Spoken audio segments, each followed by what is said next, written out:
process of ratification up to the present moment. So in today's sessions, here's some key ideas that we attempt to address. The structure. What are the branches of government and how are they constituted under the Earth Constitution? The scope of their powers, right? And World Federalists often speak of a minimalist arrangement. For example, some sort of modification of the UN. The World Federalists of Canada support adding an additional group called the World Parliament Assembly to the UN to complement the General Assembly of Nations, and so that's a minimalist. It changes only slightly. It doesn't give us the new paradigm that we're talking about with the Earth Constitution. So the question is, well, how is the Earth Constitution maximalist? What is the difference between minimalist and maximalist? Representation. Should representation in the legislative body be proportional to the population of the country or of the people of Earth? How does that work in the Earth Constitution? And then membership. Do nations who join the Earth Federation, do they need to be democracies in order to join? So the Earth Constitution, I think from yesterday's session, you can see that it is a maximalist, because what it does is create real effective government for the Earth, just like the United States has a real effective government.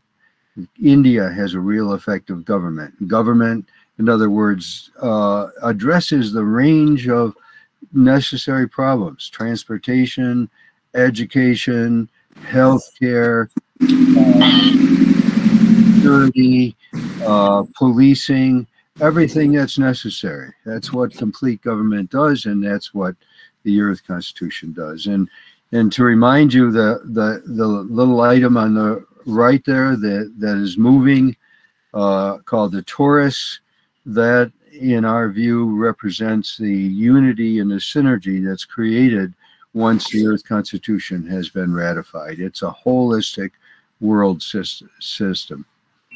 So we have the Constitution includes banking and economic regulations, elections and boundaries specifications, global law enforcement and judiciary, worldwide ending of poverty and protecting the environment, administering the global commons, the oceans and the atmosphere of the world, and enforcing global human rights and ending war and ensuring disarmament. It has to be powerful in order to do those things. It has to really represent an effective constellation of the people of Earth. Okay, so here's the question. Any questions so far?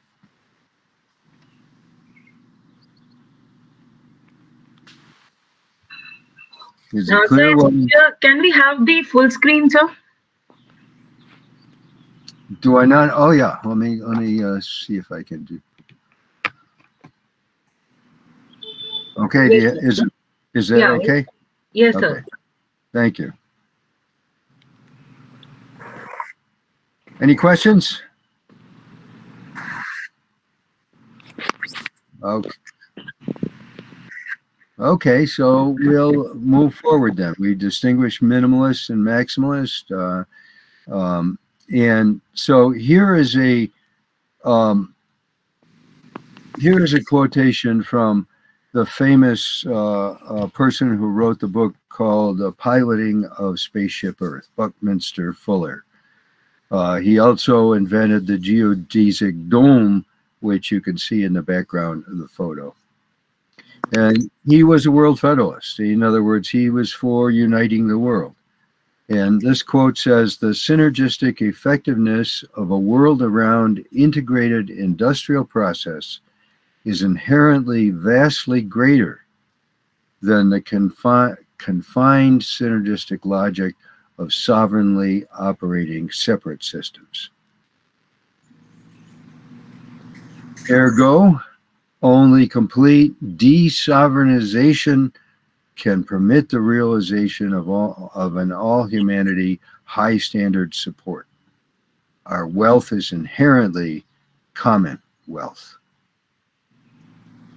And we'll see that this is right on the mark as far as the Earth Constitution is concerned, because the G20, we looked yesterday at some of the economic relationships and organizations and treaties going on. G20 is one, OECD is another, the World Trade Organization is another, and each of those fits into what Buckminster Fuller calls sovereignly operating separate systems. Right? They're getting together to maximize trade and efficiency, but they're still each sovereignly separate systems. And he says there would be a tremendous explosion in energy and wealth for the world as a whole if that was eliminated and we united all humanity. Okay, so what are the branches of government under the Earth Federation? Well, you saw some of this yesterday. And how are they constituted? The World Parliament, we saw yesterday, it is the ultimate authority. It supervises the other branches. So the World Parliament is comprised of the three houses, the House of Peoples, the House of Nations, and the House of Counselors.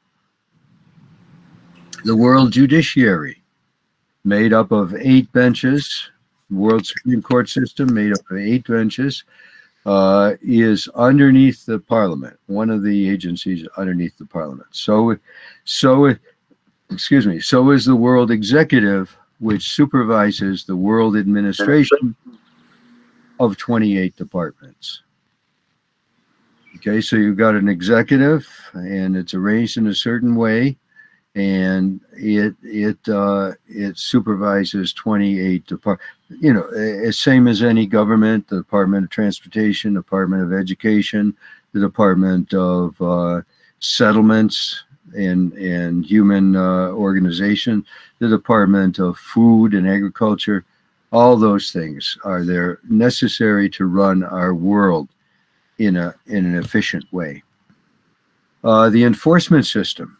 Right, the world attorneys general, the prosecutors, they're called in the United States. The prosecutors and the civilian world police work together. Right, the police do arrests and the prosecutors make charges and prosecute the offenders. The world ombudsman, right, very important and unique to this Constitution, an entire branch of the government devoted to human rights and conscious evolution. In other words, their job is to push the Earth Federation government to actualize all the ideals that are embodied in Article 13 and in the Constitution as a whole. Disarmament for the world and the rest of it. And then the integrative complex. The 7 agencies that were mentioned yesterday by Professor Allman that serve that together serve the entire government with knowledge and expertise. So here's our first responsive posting. You may remember that we spoke of Emery Reeves yesterday. If you're really astute, please write in the chat box what his main point was, and if you don't remember that, write in the chat box what Buckminster Fuller said in the quote that we look at today. I'll give a couple minutes for you to do that.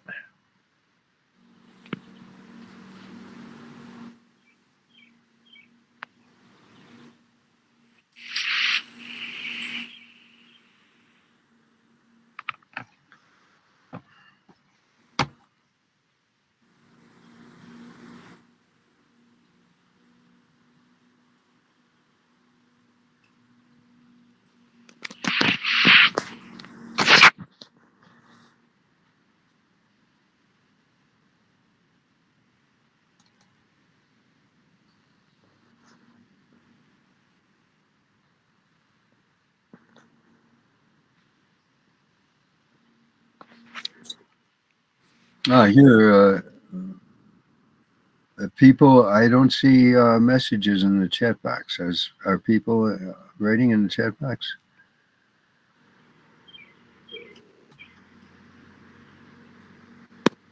Not Oh, yeah. yet. Sir. Nobody has All replied. clear. Sir. Everything is clear, sir. No, still now, sir. I see one question in the chat box. No, that is from my end, doctor. That is Yeah. for Yeah, participants. okay. So the question is, please explain the difference between a maximalist and a minimalist approach to Earth Federation. It's basically the UN, as we saw yesterday, is not a federation. It is a confederation, right? In the terminology, they distinguish between a confederation and a federation, right? A confederation is a group of independent entities which develop a relationship with one another while retaining their independence. They can withdraw, for example, from the confederation anytime they want. And that's what the UN is. It's a confederation. Nations can withdraw. They don't have to be part of the UN. Nations can refuse to sign treaties. They can, as we saw yesterday, they can even write in exceptions for themselves when they sign the treaties. So what a minimalist world federalist initiative does is try to modify the confederation in the direction of federation. But there are many people who think the nation state system is so powerful, you just can't transform it as the Earth Constitution does. You have to do it in an incremental way. I mentioned just a few moments ago that Andreas Brumel and the World Federalists were trying to create a world parliament, parliamentary assembly to complement the General Assembly in the UN. That's very, very minimalist in the hopes of kind of strengthening the UN. So maximalist means that it's real effective government from the very beginning. And our argument is that if we want to survive on this planet and not go extinct, we need maximalist government, right? Democratic. That's what real democracy is. It's maximalist. And so let's go on to the next slide.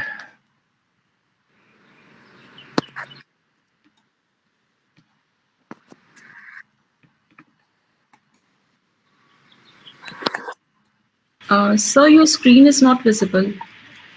Okay, I think it's coming up now. Yeah, now it's visible. Okay. So here's a diagram of the main agencies of the under the Earth Federation. Right, the three houses at top is a world parliament, perhaps 1,500 representatives altogether. As we saw yesterday, the House of Peoples is grassroots. It comes from 1,000 electoral districts, equal by population, and each district elects one representative to the House of Peoples. And then the House of Councilors, 200 from larger regions around the world, 20 large regions, 10 from each of those large regions. And the House of Councilors represents the whole of humanity. And then the House of Nations, under the Constitution, there's 1, 2, or 3 delegates for each. And we have slides to go into each of these in more detail coming up subsequently, so I won't go into them now. Underneath the 4 main agencies, underneath the World Parliament, the World Judiciary, the World Executive, the Enforcement System, and the World Ombudsman. And then you can see the line from the World Executive down to the World Administration, 28 departments covering the entire range of global needs. And then the integrative complex, 7 agencies that serve all government, right? The World Financial Administration, for example, serves all government. Right? It's all these. Everything needs finances, so they all have access to that, right? And so on. So the people of Earth directly elect most of the World Parliament, right? They're involved. Students and faculty from around the world are involved in nominating for the House of Councilors, and people in the world electoral districts elect to the House of Peoples, and the only exception is the House of Nations. Each nation gets to choose whether it wants to appoint someone to be its representative or to have elections within the nation for who becomes its representative. So that's up to the nations to decide that. Okay, so the House of Peoples then, as we saw, 1,000 electoral administrative districts.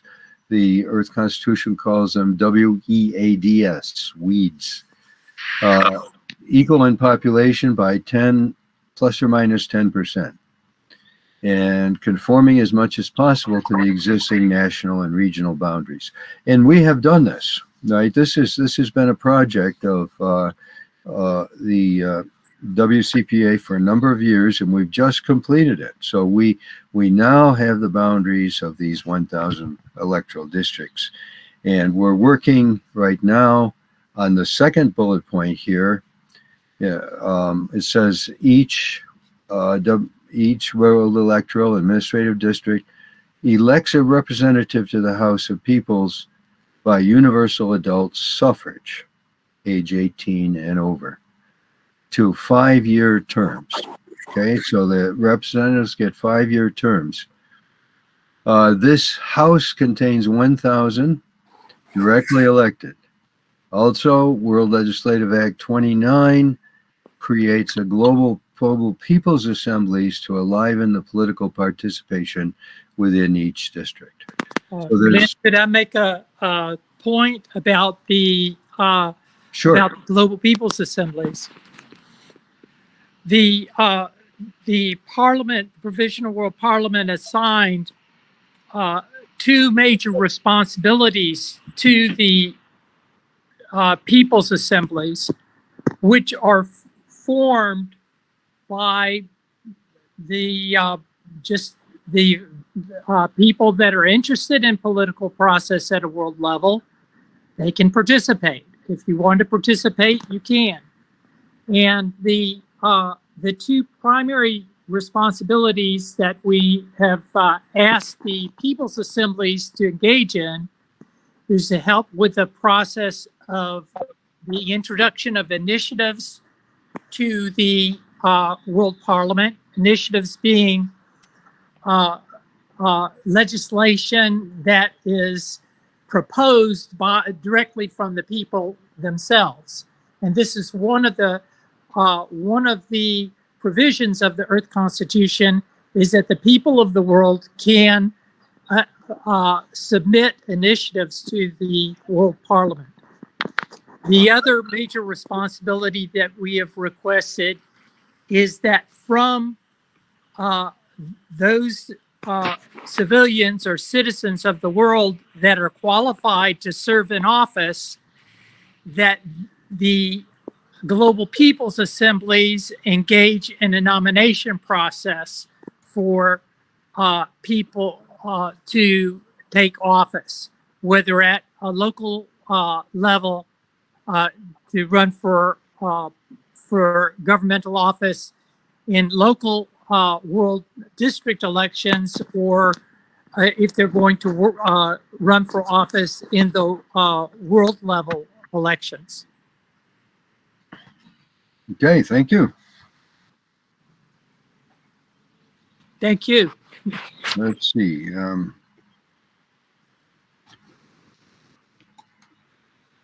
I'm trying to get this. There we go. So, questions so far on any of these subjects? Dr. Leela Joshi, she has replied to one of the question about the Fuller. And she has replied that she has given the quotation about him.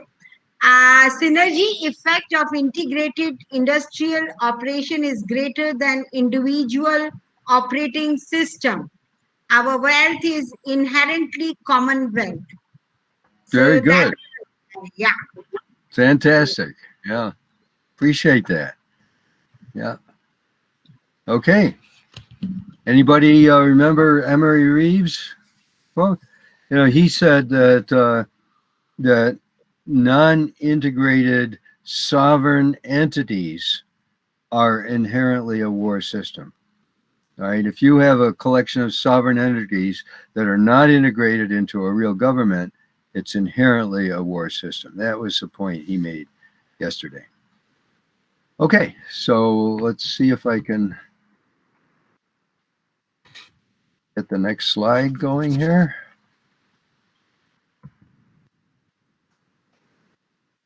I'm not quite sure why it's not working. There it is. So the House of Nations, we looked at the House of Peoples. Now the House of Nations, each nation elects or appoints 1, 2, or 3 representatives to the House of Nations, depending on its population. If the population is 100,000 to 10 million, it has 1 representative. 10 million to 100 million, 2 representatives. And more than 100 million people, 3 representatives. So maybe, in today's terms, this might have 250. In future terms, 250 to 300 representatives. In the House of Counselors, students and faculty from institutions of higher learning from around the world in each of the 20 world regions. We can look at the next slide and see those regions. There's a map, an early map of the regions. You can see they're numbered. 20 is above Canada there, Canada and Alaska, 19 United States, and so on. So the world electoral districts are clumped into groups in order to form world regions. And from each region, each of those 20 regions, students and faculty conduct elections in order to nominate candidates that they think, and they can nominate anybody in the world, right? And if Nelson Mandela is popular, they can nominate him. If Martin Luther King Jr. is popular, if Narendra Modi is popular, they can nominate him. Anybody in the world. And so these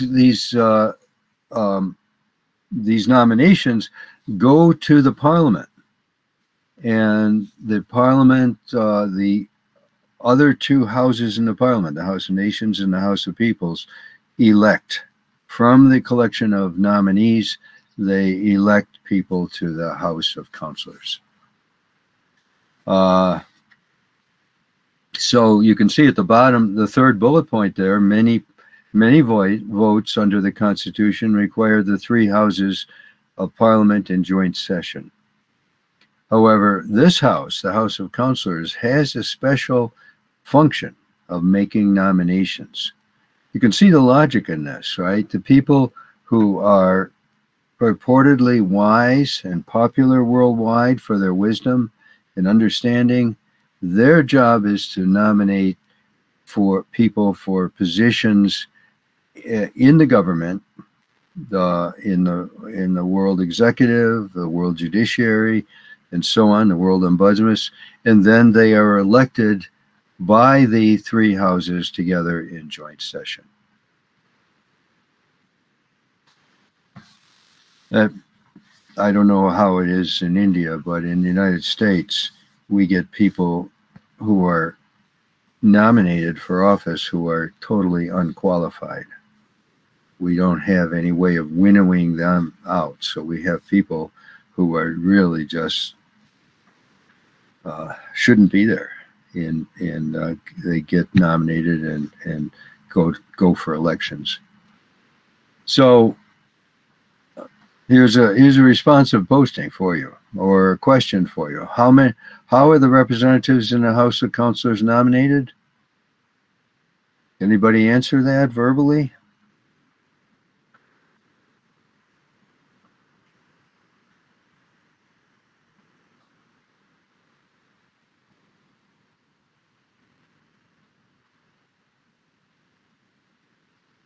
How they're nominated, then they're chosen. How are they nominated?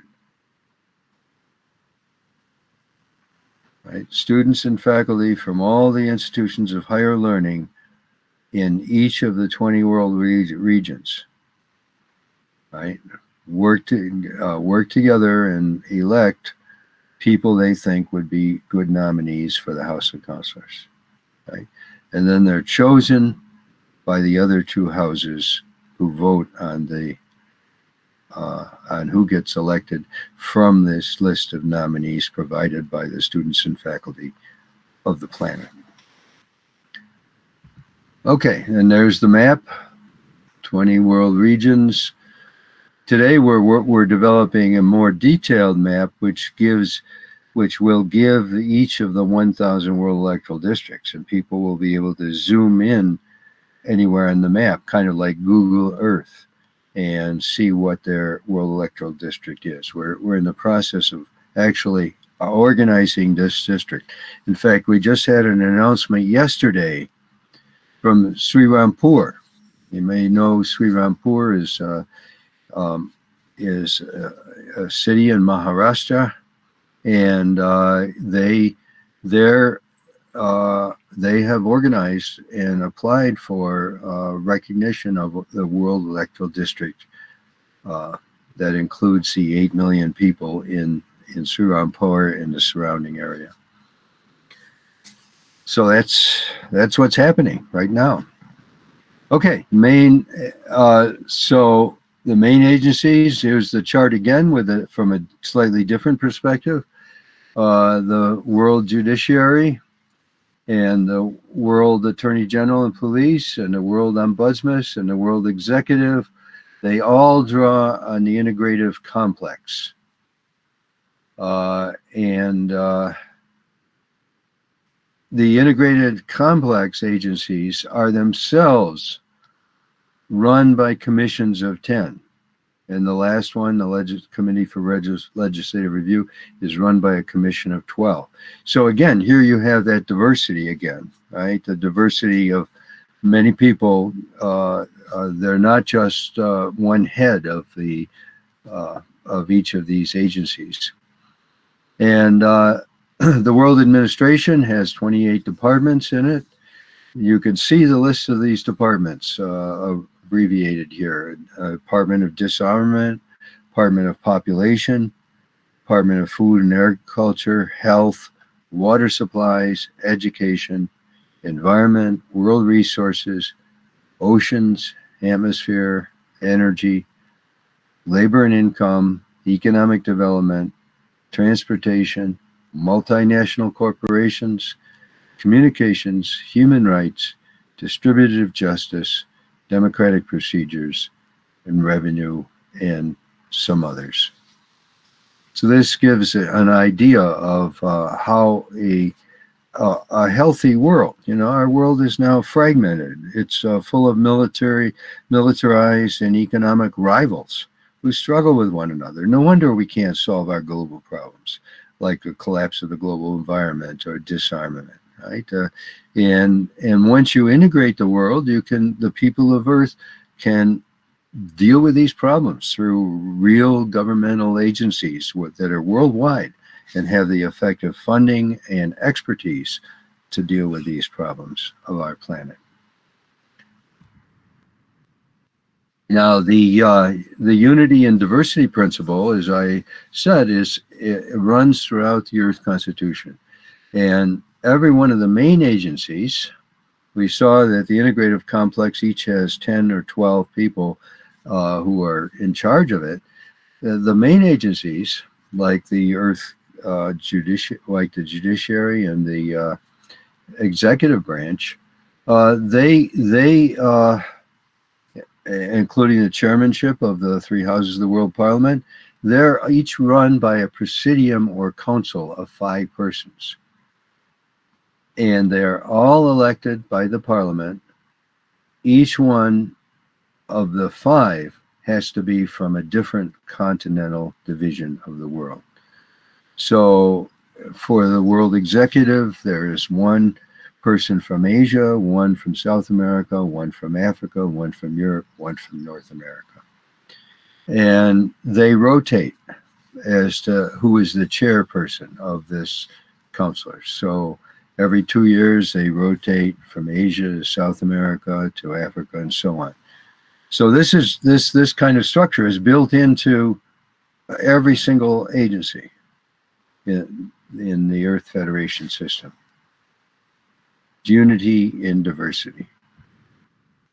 So this question asks what we've just been talking about, right? What is the common arrangement for leadership of each of the main agencies of the Earth Federation government?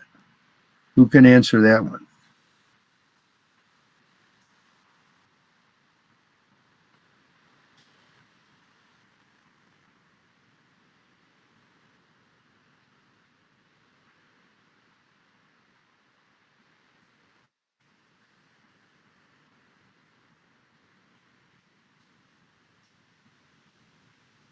How about Urvashi Sharma? Can you answer that one?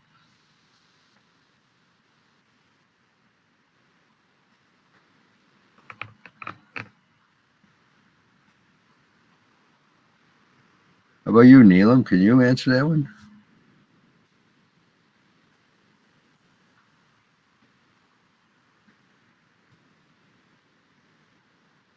You have to unmute yourself if you're going to answer it.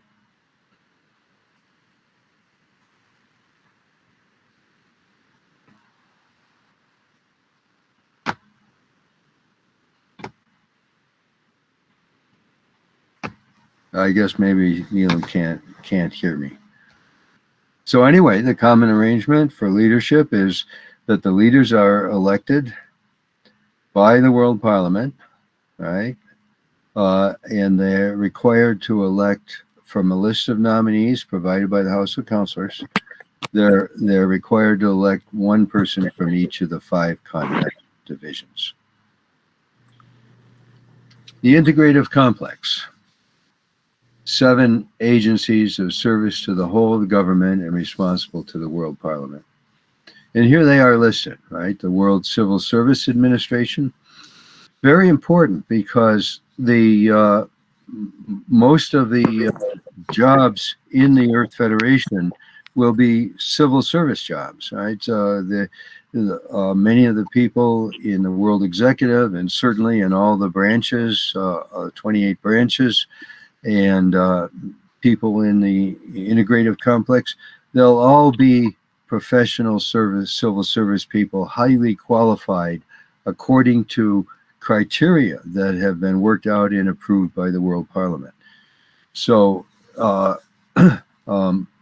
in some places in the Constitution, for instance, the World Judiciary, it requires that the people nominated and voted on and confirmed by the World Parliament be certified under the World Civil Service Administration as having the highest legal qualifications, right? And these qualifications are essential before you even get the process of nomination. So the World of Boundaries and Elections Administration, very important because, as we all know, the demographics of the world are constantly changing. So, so if we're going to have 1,000 world electoral districts, roughly equal 10 plus or minus 10% equal in population, then we need this agency to be able to do. It's required to do a world census every 5 years, and to realign the boundaries and the equivalency of the world electoral districts at that time. When then this is, of course, approved by the Parliament. So the world is constantly adjusting. Right? It's not a dead system. It's constantly adjusting to make sure democracy is ensured and equivalency of the world electoral districts is ensured. Dr. Martin? Yeah. I'd like to make a clarification because I had spoke a few minutes ago about the nomination process, and there's actually the Constitution provides for a lot of the positions in the World Federation to be filled from nominations that are made by the House of Councilors. Right. And this is important to understand. For instance, in the World Supreme Court system, these are going to be the nominations for the World Supreme Court are coming from the House of Councilors. Right. I mentioned that there are provisions for Global People's Assembly. From the Global People's Assembly, it's important to understand that locally there is a similarity in how the world districts are structured and how the overall World Federation is structured. And we would not expect 200 people to nominate all the various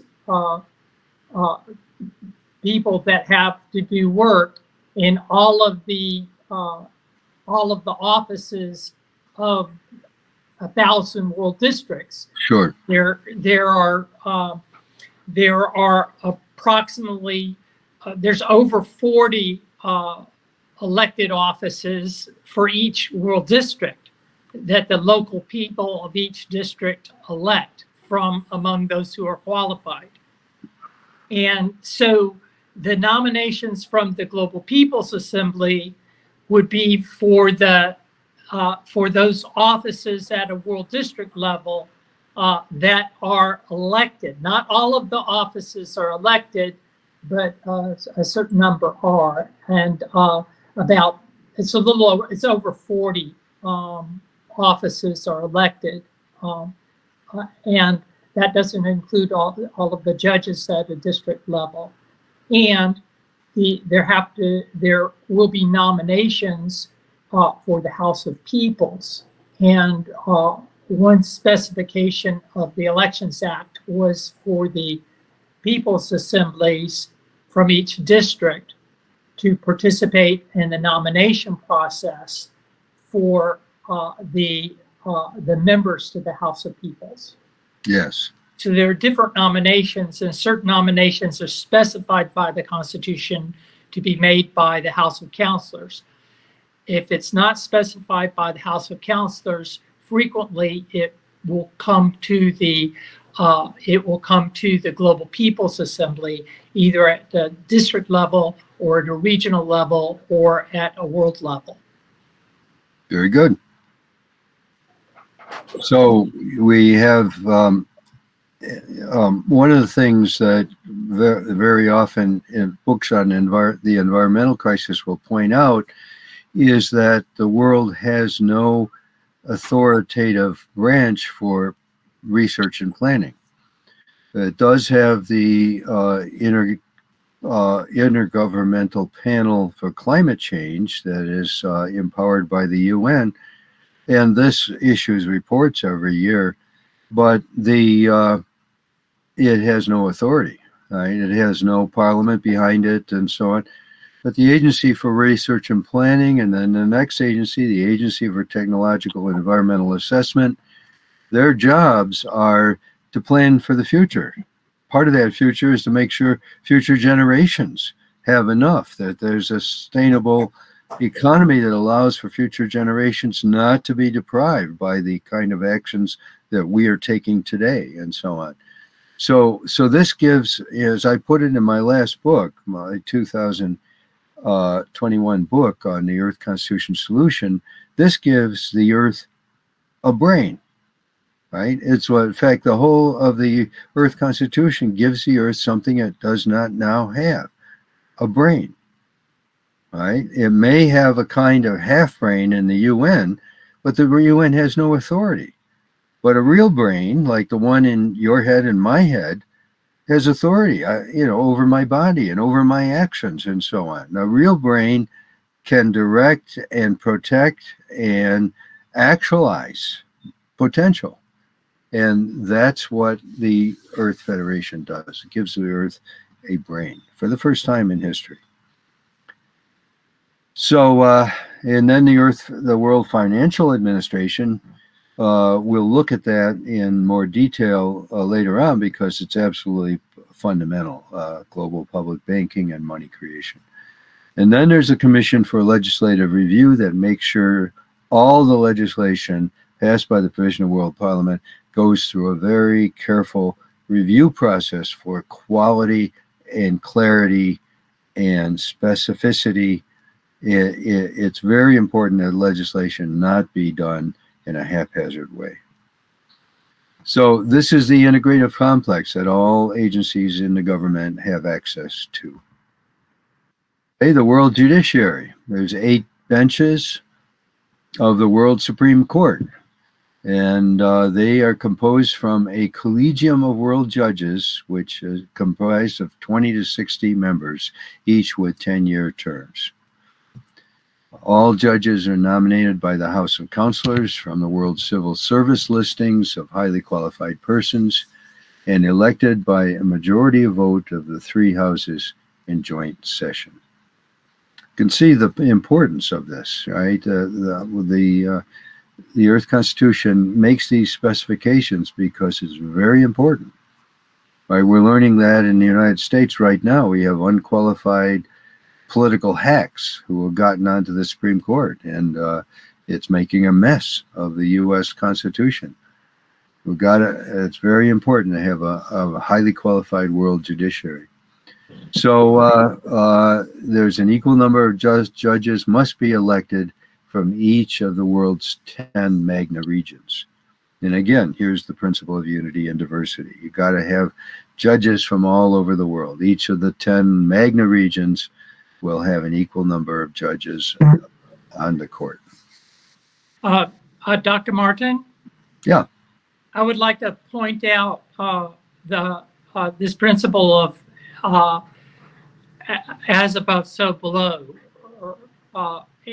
And down below, you point out that there are federal courts in each of the 1,000 world electoral and administrative districts. The Constitution points out that each district will be having a bench for human rights, criminal cases, civil cases, and public cases. And and these nominations come from those qualified by the civil service list and from the People's Assembly of the districts. Good. Yeah. The nominations from the House of Councilors is for the World Supreme Court, but each district has court of the World Federal Court System also. Right. Yes. Very good. So, how are the judges of the World Supreme Court nominated? And how are they chosen? Anybody? Verbally? Can you answer that?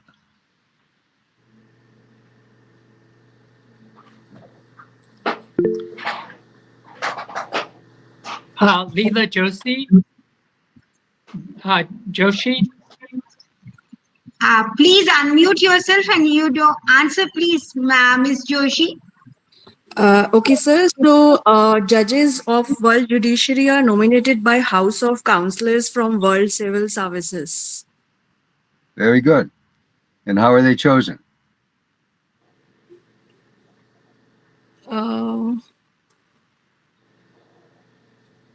Sir, are you asking about the same judges?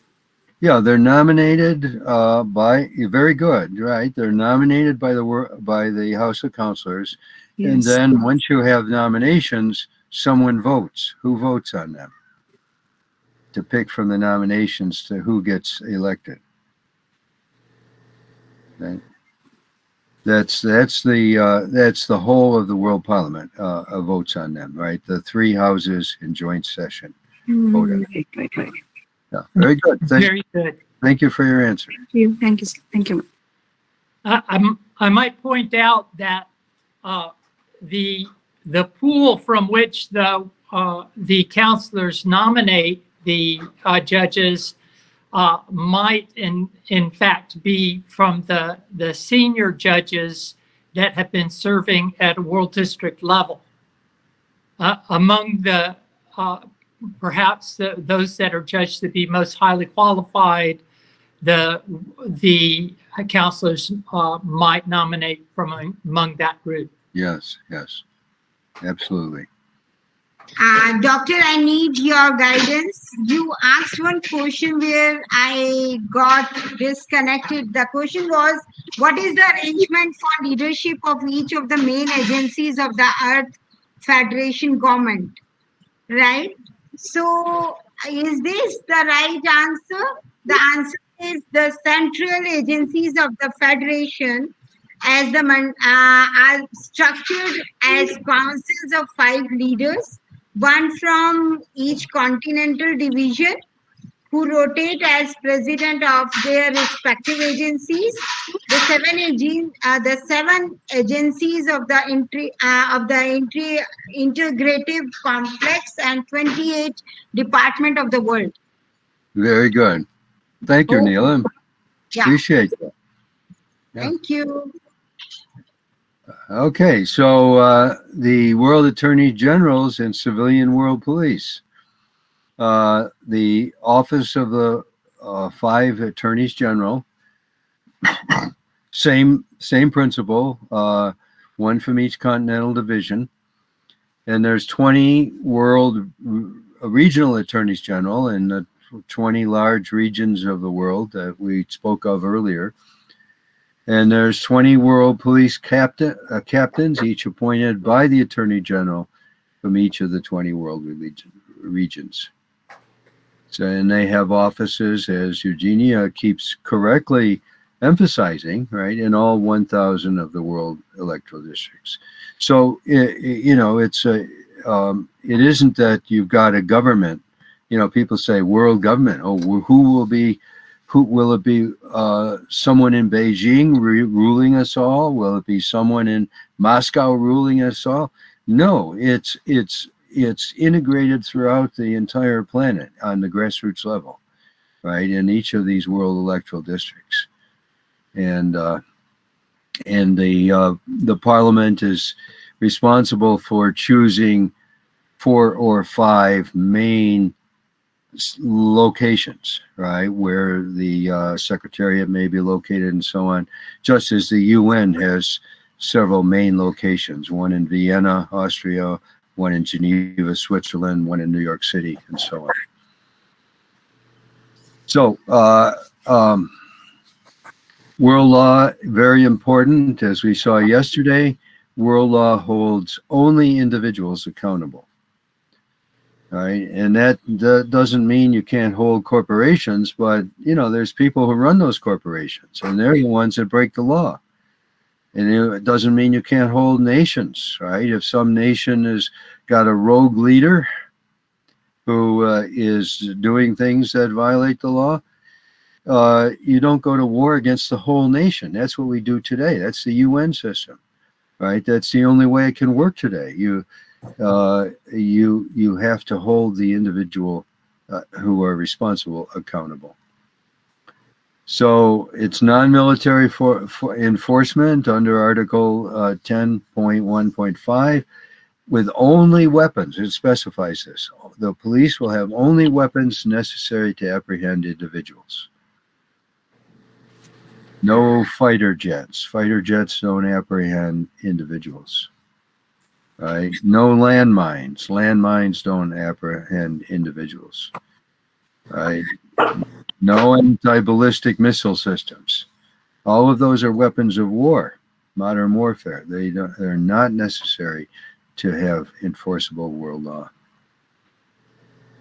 And so this kind of indicates the tenor of the Earth Constitution. If we look at the fact that the enforcement, Article 10 is on enforcement, and one of the main functions of that agency is conflict resolution. And in the blue font, this is what the article says: a basic condition for preventing outbreaks of violence, which the enforcement system shall facilitate in every way possible, shall be a fair hearing under nonviolent circumstances for any person or group having a grievance, and likewise to ensure a fair opportunity for a just settlement of any grievance with due regard for the rights and the welfare of all concerned. I think that is just an amazing, right, summary of the spirit of the Earth Constitution and what is possible for human beings. We all understand what that article says and how that is possible. The only thing we need to do is create a system, a world system that makes it possible. Okay, the World Ombudsman, extremely important, right? Very rare to get in constitutions to get an entire agency equivalent in authority to the executive branch, and equivalent to the enforcement branch, and equivalent to the judiciary branch, not subservient to any of them. And its job, it's called the World Ombudsman. It's a council of 5 ombudsmen, right, elected by the World Parliament, with offices for world advocates in all 20 world regions and in all 1,000 world electoral and administrative districts. Right, and so this is an agency with offices everywhere on the planet. And their Article 11 that deals with this specifies 11 different functions, but they really are reducible to 3 main functions. Right, the first main function is to serve as a watchdog on the rest of the government to make sure human rights are not violated. So the ombudsman is an agency with real authority. It can investigate the world police, right? Police anywhere, in any country. It's a big danger of corruption because they're given a special authority by the government. And so the ombudsman can watch them. It can watch the judicial process, make sure it's fair and equal and not prejudice. Right? It can watch the world executive and make sure the world executive is not violating human rights in its many agencies and so on. So we have an internal checks and balances here. An agency with the authority to investigate, the authority to bring charges, to bring it to the world judiciary, and to make sure the law is, the Earth Constitution is being followed. And another very important number 3. That's why these 2 are in red. To push for the actualization of the expanded list of rights given in Article 13. And I call this conscious evolution, right? The world government is set up not only so that everybody in the government, not just the world ombudsman, but everybody is required to be pursuing the 6 aims that we saw in Article 1, right? World disarmament and peace, world human rights. Everybody's required to pursue those. But here you have an agency with effective authority that is there pushing They're urging, they're having its representatives in the parliament, having its representatives in the world police, and its representatives in the world executive, and having them urge the actualization of the set of rights in Articles 12, protecting the rights in Articles 12 and urging the accomplishment of the rights there in Article 13. Article 13. Dr. Martin? Yeah.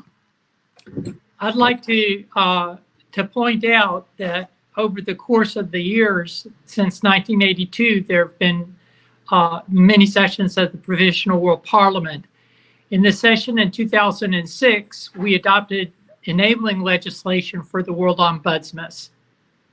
And among the functions of the World Ombudsman is to serve as public defender.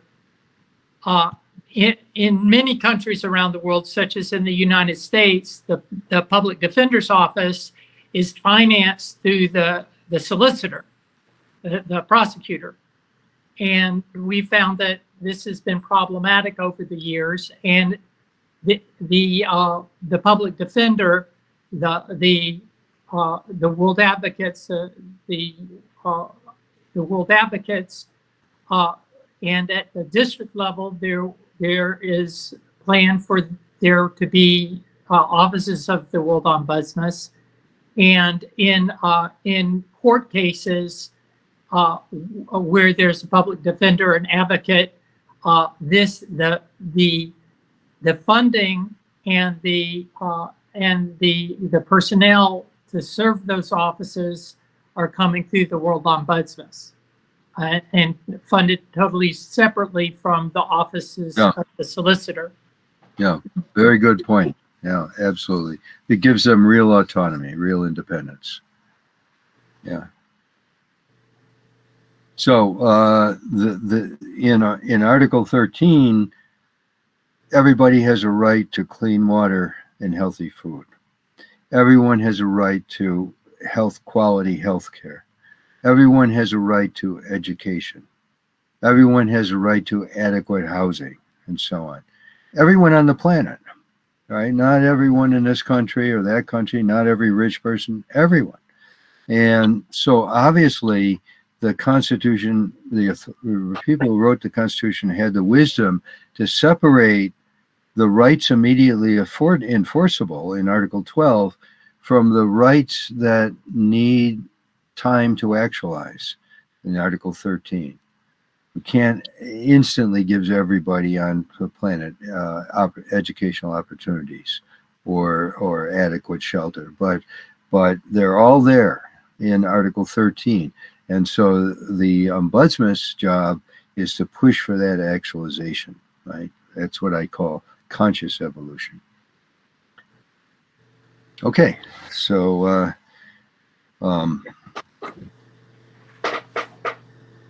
is there questions or thoughts about what we've done so far? About these four main agencies: judiciary, executive, enforcement, and ombudsman?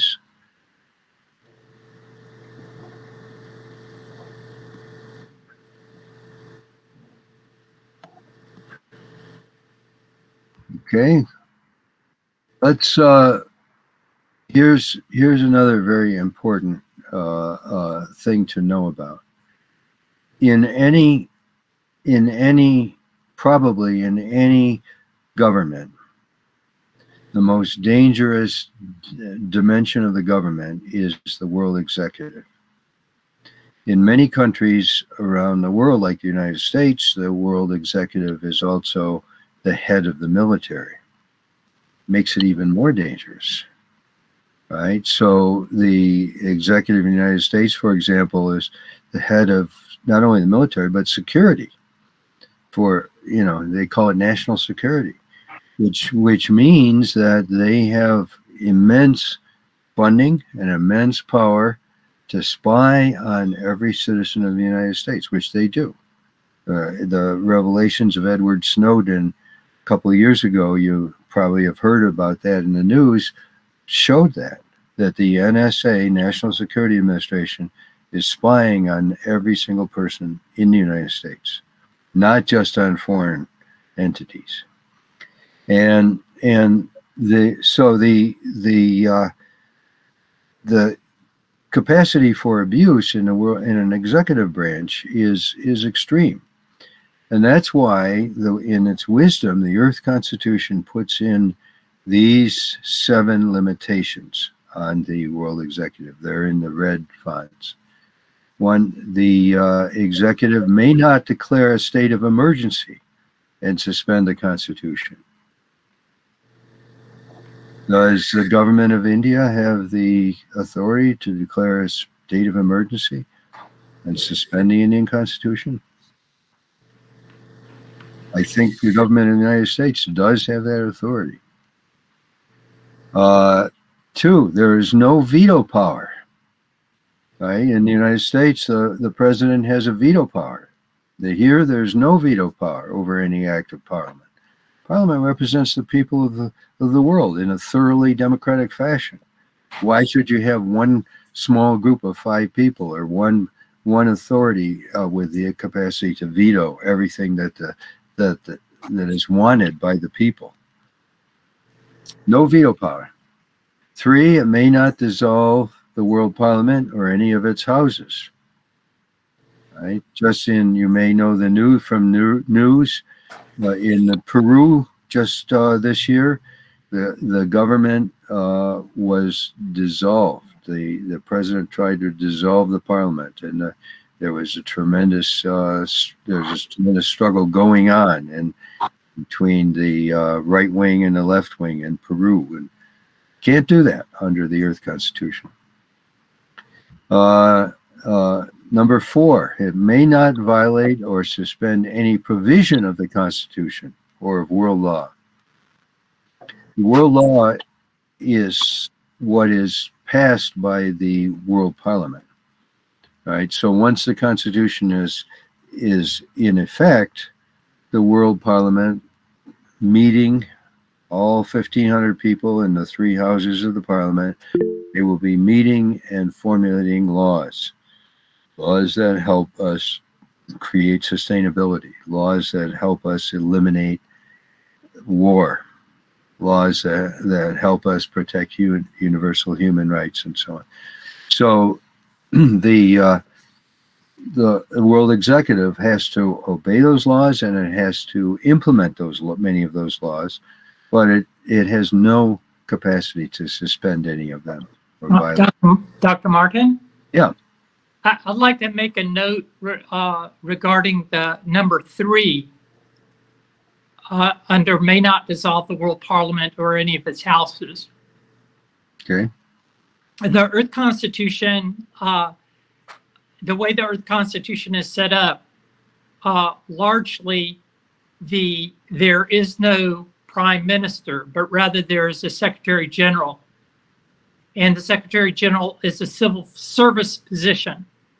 It's filled by the parliament as a civil service position.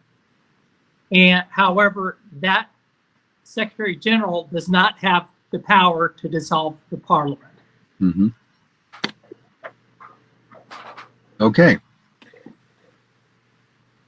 And so number 5, it may not refuse to spend the budget. All the budgets for all the agencies of government are approved by the World Parliament. And they have to be implemented in the way that the World Parliament directs, and they cannot refuse to spend that budget. And number 6, it specifies that it must obey all decisions of the world courts, which are the World Supreme Court's, excuse me, the World Supreme Court's decisions are final, and the World Executive must obey those. And 7, very important, the police and enforcement function, as we've seen, is separate. It's not under the executive branch. In the United States, the federal police, the FBI, are under the executive branch.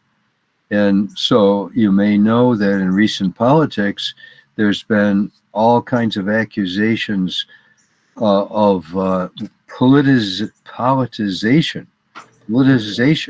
You know, the federal government has a certain agenda, and they're politicizing the federal enforcement, the FBI, in order to prosecute certain people who they see as their enemies. And it's a real danger, right? How do you have an independent enforcement system free of politics that is just concerned with the law?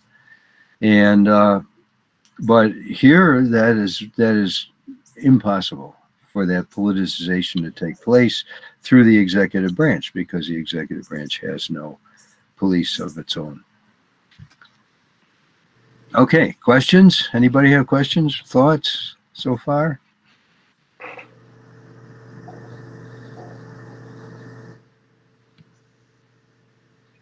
Sir, since it is mentioned that all the 5 members of the World Executive are elected by World Parliament, and also the World Executive, it is not supposed to, or it cannot dissolve the World Parliament or any of its houses. It must obey all the decisions of the World Court. So, is it right to conclude that the World Executive is completely dependent upon the directives of the World Parliament? It doesn't have its own power. Is it right to conclude like this? Eugenia, do you want to I respond? missed the question because I had a technical Okay. issue. Oh. Could that hear that question again, please? So her question says that, is it right to conclude that the World Executive is completely dependent on the World Parliament and doesn't have its own powers?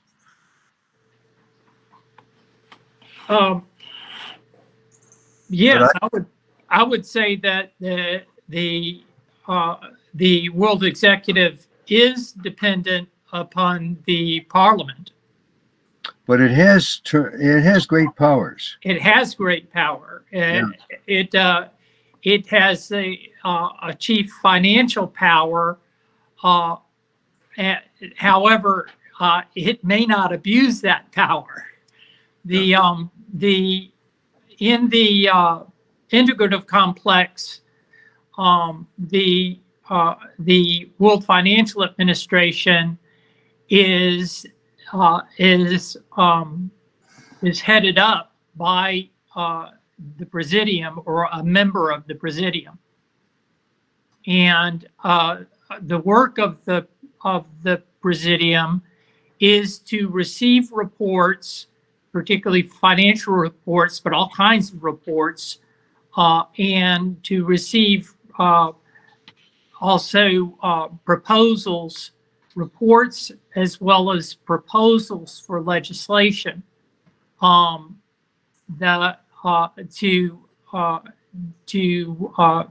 help address problems that are indicated in the reports. Now, it's also important to understand that the Earth Constitution has provision for the speakers of the Houses of Parliament, and those speakers are not going to be, the speakers of Parliament are not going to be the same as the members of the Presidium, because the amount of work that is needed in each function is so great that it could not really reasonably be fulfilled, the two functions. Those functions are separate. Yeah. And the Presidium of 5 people chooses for itself a cabinet, right? The cabinet is made up of 20 to 30 people, and each of the cabinet members is a member of Parliament, a member of the World Parliament. So then this cabinet of 20 to 30 people work with the Presidium to administer the law is given by the World Parliament and supervise the 28 departments of the Earth Federation. So there's a tremendous authority there right? The authority is legitimated by the parliament, but the parliament says, okay, we need in every one of the 1,000 world electoral districts, we need regenerative action, right? We need people working together to protect and regenerate the environment, the local environment. And so it has funding from the parliament, immense fund, and its job is to go into all these 1,000 electoral districts and help make that possible. Help the people of the district make that possible. Tremendous authority, right? But that authority has to be constitutional. It cannot go rogue, and is limited in the ways that we just specified on this slide. Okay, I hope does that address your question? Yes, sir. Thank you, sir, and ma'am.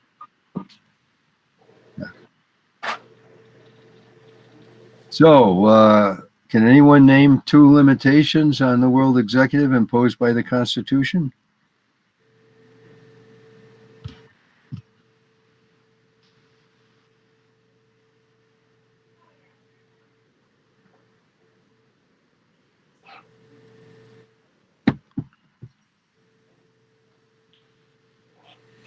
So, Sohan, how about you?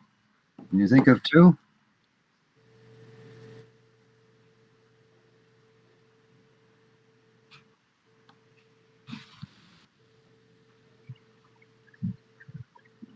Sir, while framing my question, I think I already mentioned 2 limitations, the world executive must obey all decisions of the World Court, and it may not dissolve the World Parliament or any of its houses. Excellent, excellent. Yes. Yeah. Very good. Okay. So we saw earlier in today's session Irvin Laszlo's we saw Buckminster Fuller talk about the synergy that he believed would take place if we get rid of the global economy based on sovereign nations, where in today's world and in his world that he was living in the 1970s, each sovereign nation is supposed to be concerned with its own gross national product and its own gross domestic product, and each nation was responsible for its own economy and trade and so on. And he said if we get rid of that and we have a united economic system for the world, there'll be this tremendous explosion of these resources, which would then belong to all of us. And look at Irvin Laszlo is just written a foreword for my forthcoming book, which is called Human Dignity and World Order, Foundations of Global Democracy. And he says in his foreword, we, a species calling itself Homo sapiens, are endowed with an advanced level of consciousness. We are beginning to wake up. We confront the task of taking in hand our own evolution. We recognize that we are intrinsically oriented toward and thus destined to reach higher and higher levels of complexity and coherence. We undertake the historic task of championing and facilitating this historic cause. We're coming together as a species. We started out 2 million years ago as bands of Neolithic people living in caves and loyal to their local families and seeing others as intruders or strangers and so on. And we got larger and larger. We got the great early ancient empires, the Egyptian Empire, the Indian Empire, the Chinese Empire, and so on. We moved from there finally into the medieval situation which was largely many different principalities around the world, and in different kings and queens around the world. And then we finally emerged into the system of nation states in 1648 in the Peace of Westphalia, where they first defined this system that today is worldwide. But there's an evolution taking place, Irvin Laszlo says, an evolution of integration. We're beginning to realize and actualize our common humanity, our common civilization on the planet. And my argument and our argument is that's what the Earth Constitution is, a key element in that. It's not the final solution. It's not going to solve everything, but it's a key step forward. Unless we unify politically and economically, we can't move even any further in the evolutionary process. So this is the meaning behind the Earth Constitution mandala that has been developed on behalf of the Constitution and the Earth Federation. The mandala means unity, right? In a mandala, an integration of all the factors in a coherent harmony, a single unity, gives the reality, what we see at the very center of this mandala, this kind of glow, this kind of energy that radiates out. Something new shows up when we're truly united. And so this mandala represents that, right? The House of Peoples, everything ultimately located in the grassroots level, as we've seen. The House of Nations, the national identity of each nation protected, part of the world system. The House of Counselors representing the whole. And then on the yellow circle, the 7 agencies of the integrative complex, the 7 circles, all connected with one another. And then in the very center, like the petals of a flower, the 4 main agencies of the Earth Federation system, the World Executive, the Enforcement, the Judiciary, and the Ombudsman.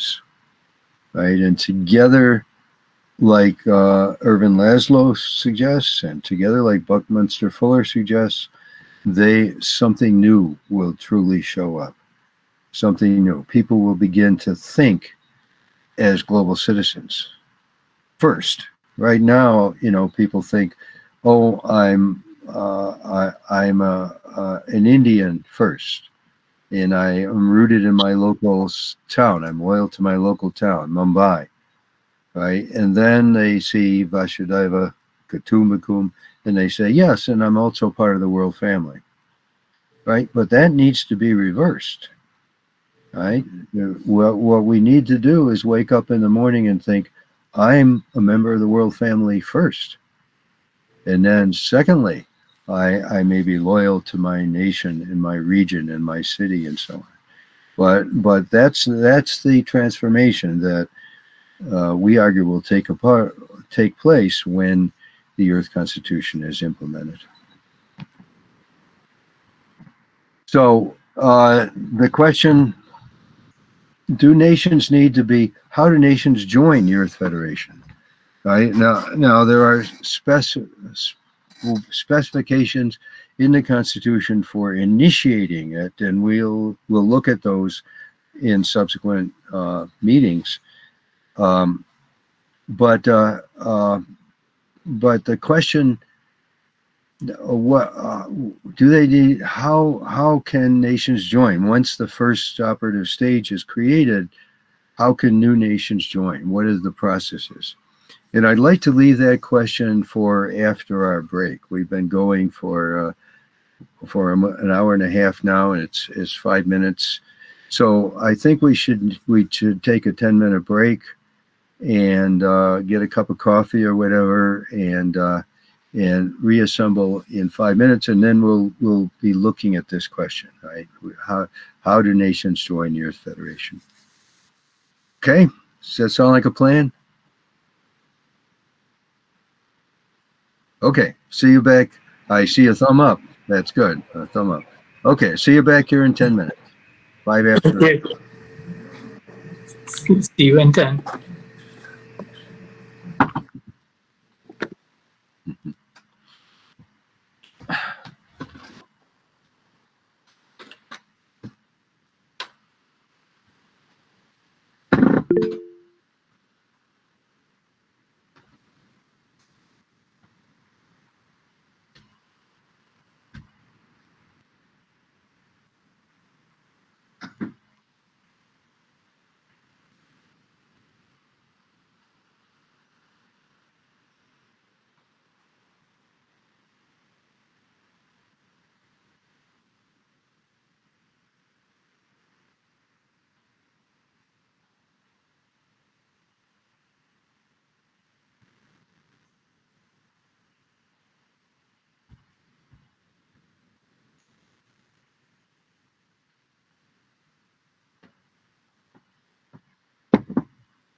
Welcome back, everyone.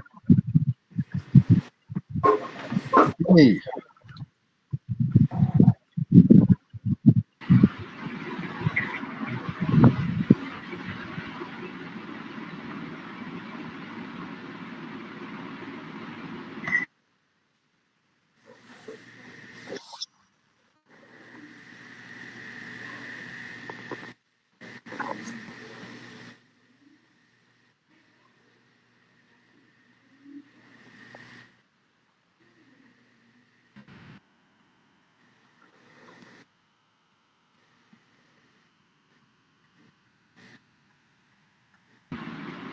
Hello, Nikita.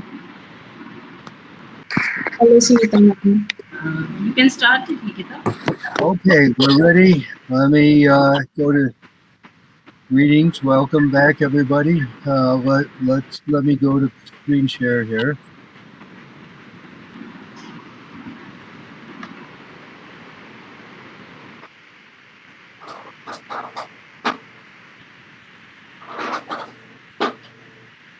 Okay, are we up? Screen share ready? Yes, sir. Yeah, okay, great. So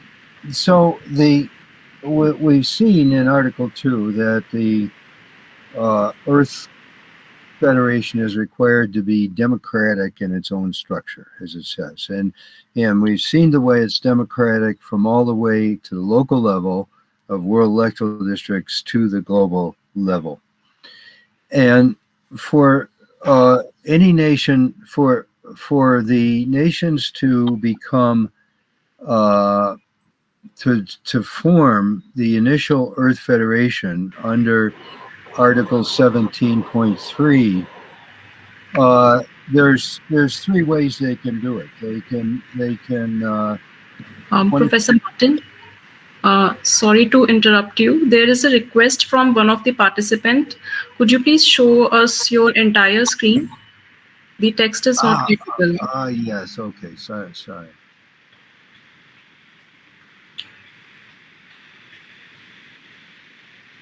Yeah, Does that now work? it's visible. Yes, sir. Okay, thank you very much. Thank you.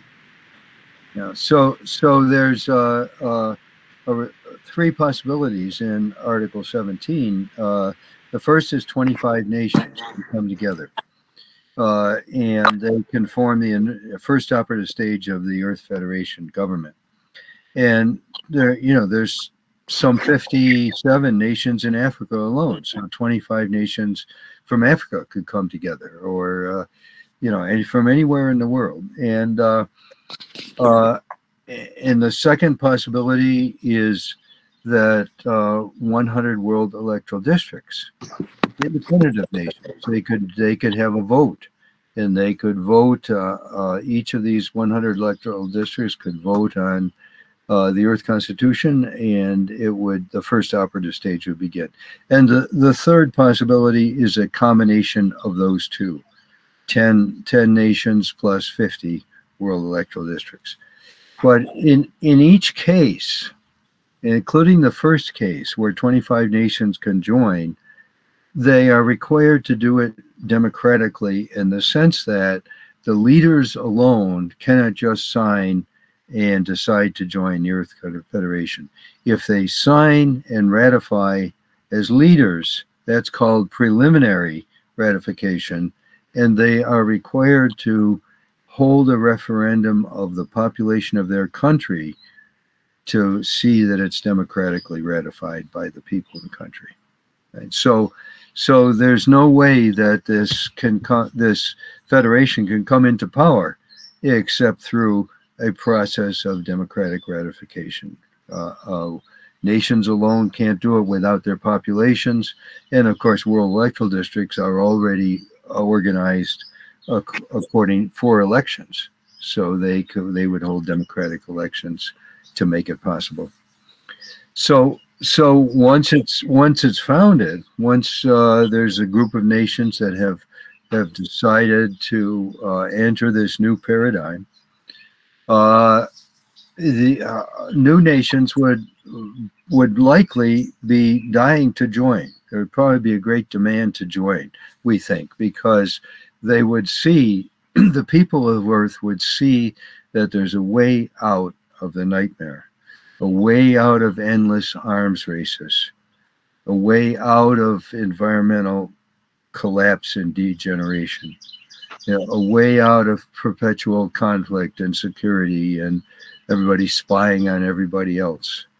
And they would see that something truly new is happening among this initial, the nations of this initial Earth Federation, and they would ask to join. Well,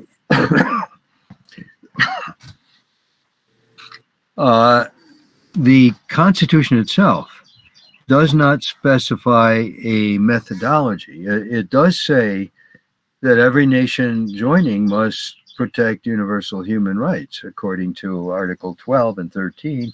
And that means that every nation who is part of the Earth Constitution Federation must be democratic, because you can't protect human rights under those articles without being democratic. But say nations like Saudi Arabia want to join, nations like Myanmar want to join, right? The people, even if the governments don't want it, we think the people of Earth will be demanding this. They'll be saying, the government of USA might not want to give up its military and so on, but the people is be saying, yes, let's get out of this nightmare of the world collapsing and start a new system. And so what the Provisional World Parliament, in thinking about this issue, has done was create pass a World Legislative Act in which it makes provisions for this kind of transition. So that's what's listed here on this slide. The concept of democracy under Article 14 of the Earth Constitution, every nation is free to create its own political and economic system. All right, they all have to be democratic in the sense of protecting universal human rights, but every nations can be different. I've been to Cuba 7 times, and they say they have a democracy there, and they show how the elections take place and how the decision making takes place. It's a version of democracy, and if they're really protecting human rights there, then this would be acceptable to the Earth Constitution. So that's why the first box on the left says, yes, under a broad and reasonably flexible concept of democracy. Second box, to join, a nation must submit to the Constitution to its population in a democratic referendum. That's what I was saying a few moments ago, on whether or not to join. And this Article 17.1.3 and 1.4 talk about this. Electoral districts can also join by referendum, independently of nation states. Article 17 covers that as well. And then these districts are organized by the Provisional World Government under Article 19. Then the third box, the Provisional World Parliament at its 13th session in Lucknow, India, in the year 2013, passed World Legislative Act number 53 entitled Transition Process for National Governments Joining the Earth Federation. So WLA 53 sets up meetings with commissions from both parties and with timelines and details of actions to be taken in the process of joining, including any necessary modifications of the new nation's legal framework. In other words, just like everything under the Earth Federation emphasizes communication, democratic dialogue, people talking with one another, it should be the same with nations joining the Earth Federation. You cannot have an imperious attitude on the part of the Federation saying, oh, you've got to do X, Y, and Z, and if you don't do that, we won't let you in. No, because the whole spirit of the Earth Constitution is global. Everybody is a de facto member already. Everybody is included. Everybody is embraced, and we want everybody to come in. So the nations would be in dialogue. They would have the nation itself would choose a commission to work on the process, right? And the process would be discussed with the people in authority from the Earth Federation, and so a process. So it wouldn't necessarily be that certain changes have to be made immediately, right? We could have a process of over 6 months or over a year set out with a timeline on how a constitution could be modified or certain practices modified in order to conform to the Earth Constitution. So, and this process would be set up and available, right? We would be inviting the Earth Federation, once it's created, would be inviting nations to come and enter this process. And some might, some in these meetings about joining might be readily, within a month or two, could readily join because they're already fundamentally democratic in their structure and so on.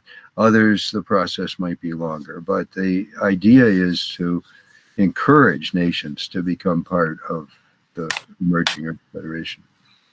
Anybody have questions about that then?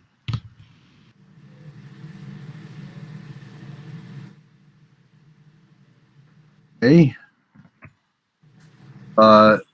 So local communities within the 1,000 world electoral districts. Eugenia has been emphasizing this rightly so, because it's very important that people, there are critics, we've had critics in the past who say, oh, we can't have top-down imposition of a world government. And that's what they say the Earth Constitution does. Especially left-wing critics who are often very grassroots oriented. And I've talked with a number of such people myself over the years who say everything has to come from the people and the people have to decide. We support the people. They don't understand that the people alone, if they're going to be effective, have to create government for themselves. That's what democracy does. And if we're going to be successful on a global level and not have thousands and thousands of local communities operating independently, which would be inherently, remember what Emery Reeves said, that would be inherently a war system.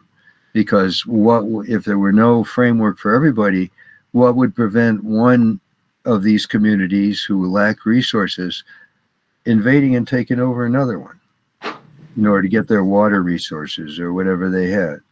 Right? What would stop these communities from competing with one another in a negative way, competing in order to grow bigger and get ahead and colonize the others? There would be nothing unless we have world law. You can't have a collection of just isolated communities, and no matter how democratic they are. And this is what left wingers don't seem to understand. So here on this slide, we're talking about the local communities, and every community has federal offices, right? That is courts, police, ombudsman, employing local people.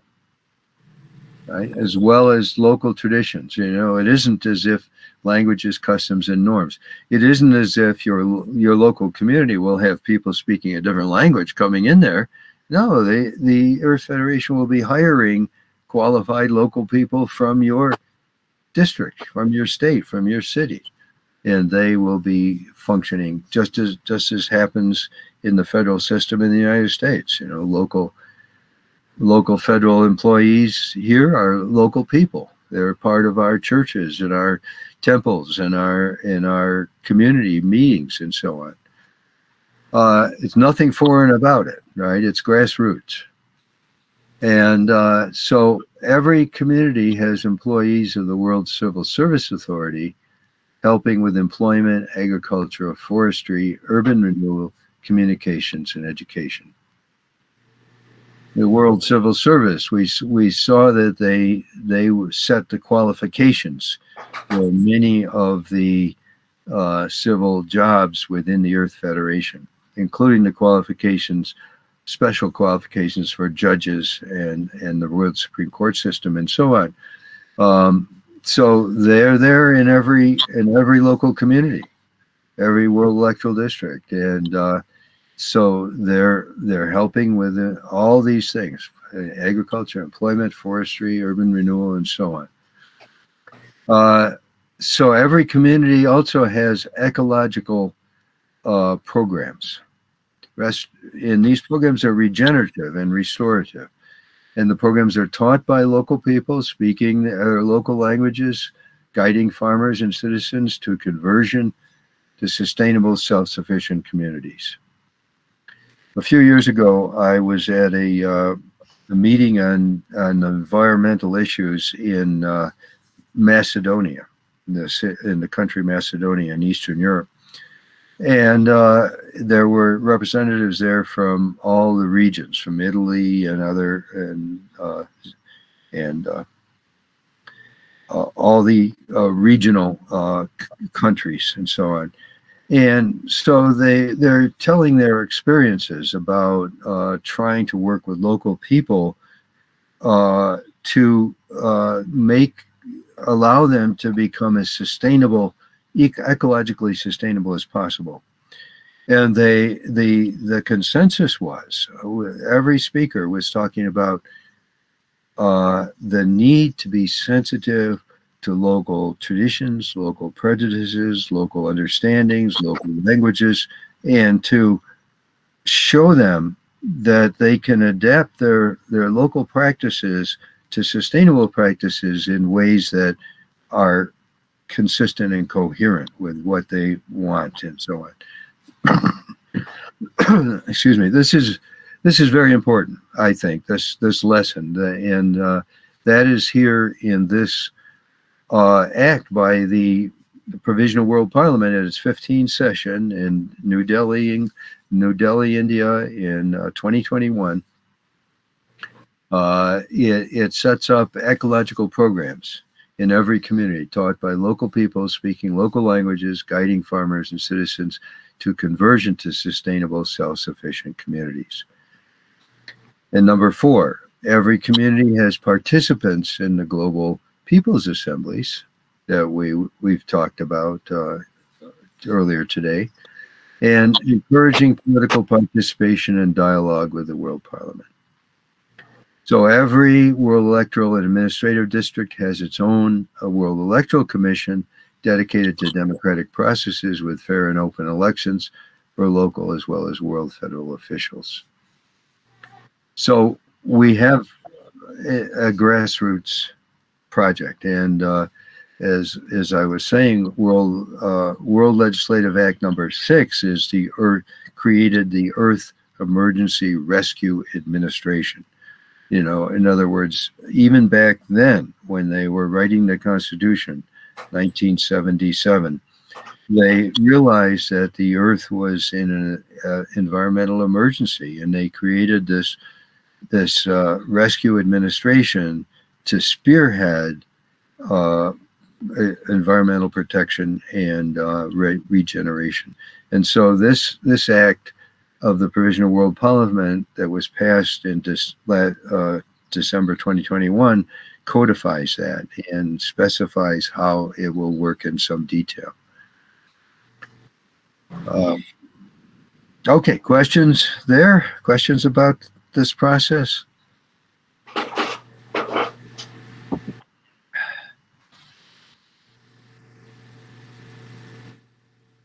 Okay, the transition process is an important concept. We've been saying yesterday and today that the 1991 Constituent Assembly in Troia, Portugal, the 4th Constituent Assembly, declared that the Constitution was finished and ready for ratification. And if one reads it, one sees that there are certain things that seem anachronistic. Right? In Article 19, it says that certain things should be done by the year 2001 or whatever, you know, and of course that is long past that year 2001, so there are, you know, ideally there would be changes in the Earth Constitution to update it to current situations, probably maybe putting in provisions about artificial intelligence that are not there because it was written before the current 4th Industrial Revolution, which created this whole new world that we're living in, facing with artificial intelligence and technology.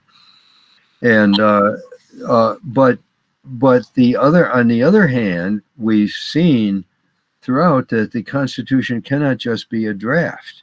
It cannot just be a suggestion, you know, that people can meddle with. Otherwise, people will be arguing over this clause or that clause forever, for decades. And people are saying, well, how are we going? Who can authoritatively change the Constitution if we do change it?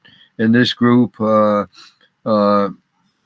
the Amnesty International might have changes that it wants, and some other group like the World Conservation Society might have changes that it wants, and we would just fight about it forever. And meanwhile, the whole world is going down the tubes, as we've seen. So in their wisdom in 1991, they decided that we had to have something that could be ratified right now by the people of Earth, and that's the fundamental principle here. And so how can we make the changes that are necessary? Well, it's quite easy, and this transition protocol, this transition process that is on the screen now, is a protocol that the Parliament has said, yes, this is the way it needs to be done. So stage 1, you know, we're in stage 1 now. We saw it in the last couple of slides that the World Electoral District system has been outlined, so that we've actually outlined what the districts are. and anybody can find out what the number of their district is, and they can start an electoral commission within their district. And we saw that Sri Rampur in India has just started a new electoral district in its area. That's And District 551. District 551. Good, thank you. So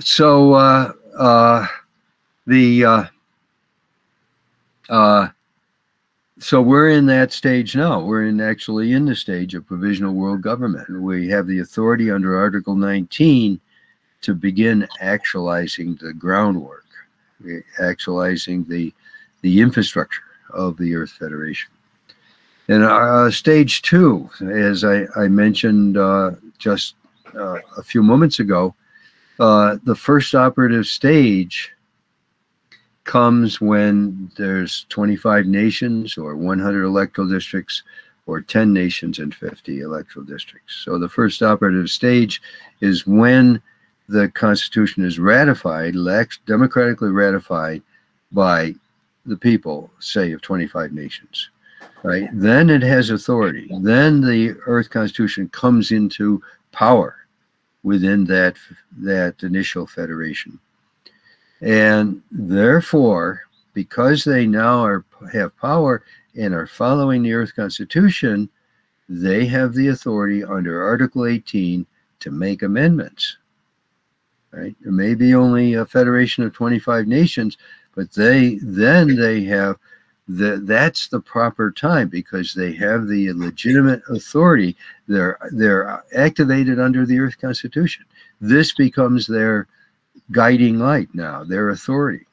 And so under that Constitution, under Article 18, it requires that amendments be made. Well, at least considered within 10 years of the declaration of the first operative stage. Right. It requires that they hold a review conference within 10 years and make any amendments that are necessary. And so there's the time for amendments. And Professor Allman has called for people to submit their suggestions for amendments. We're thinking about that now. What would be the better wording for this provision or that provision? How would we update those things that are anachronistic? We're compiling a list of potential amendments so that we're ready when the first operative stage comes. We can bring the Constitution into a fully current form and address any new things that have emerged, like artificial intelligence and so on. That's the time amendments are required.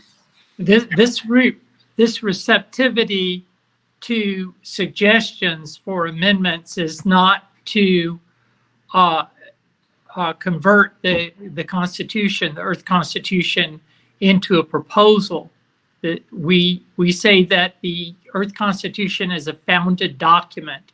That is, that the original signatories and the people who have signed and joined in since that time, we're all agreeing that this is our world law that we have adopted, and that it has a certain supremacy, and that in fact it has a certain sovereignty. And we from this we're operating. So the Provisional World Parliament is not a model, but rather it's provisional. Provisional government is not merely a model, but it is actually has the essence of government in its structure and in its operation. Yeah. And maybe if we have time today, you could talk a little bit more about the provisional world government and its background and so on. I think we might have time at the end if you're interested in that. Thank you. So the Earth Constitution calls for 3 operative stages in the actualization of the Earth Federation system. The stage 1, the first operative stage, as we saw, when 25 nations or 100 world electoral districts and so on. The second operative stage is number 4 on this protocol. All right, number 4, the second operative stage is reached when 50% of the world has joined. Nations complete the process of disarmament. Then they begin that actually in the provisional world stage, because right now in this stage we're supposed to have a disarmament commission operating. We don't have the personnel for that yet, but we could start a disarmament commission to study the problem, how it could be done systematically and carefully. But once the first operative stages were reached, most certainly the disarmament commission will continue to grow and be activated and be studying it. So, Dr. Martin? Yes. Forgive me. I'd like to point out that the Disarmament Commission has been functioning intermittently in preparation for several of the sessions of the Provisional World Parliament. And there is a process that is fairly thoroughly conceived and adopted by the Parliament. Yeah. And so, at one time we had personnel to be on this committee, and then they passed away or whatever, and now we don't have personnel for the committee, for the commission. So when according to the Constitution, once the second operative stage is reached, 50% of the nations of the world are in. Then the nations begin systematically completing this process of disarmament. It's begun in stages 1 and 2, and developed through stages 2 and 3 on this protocol.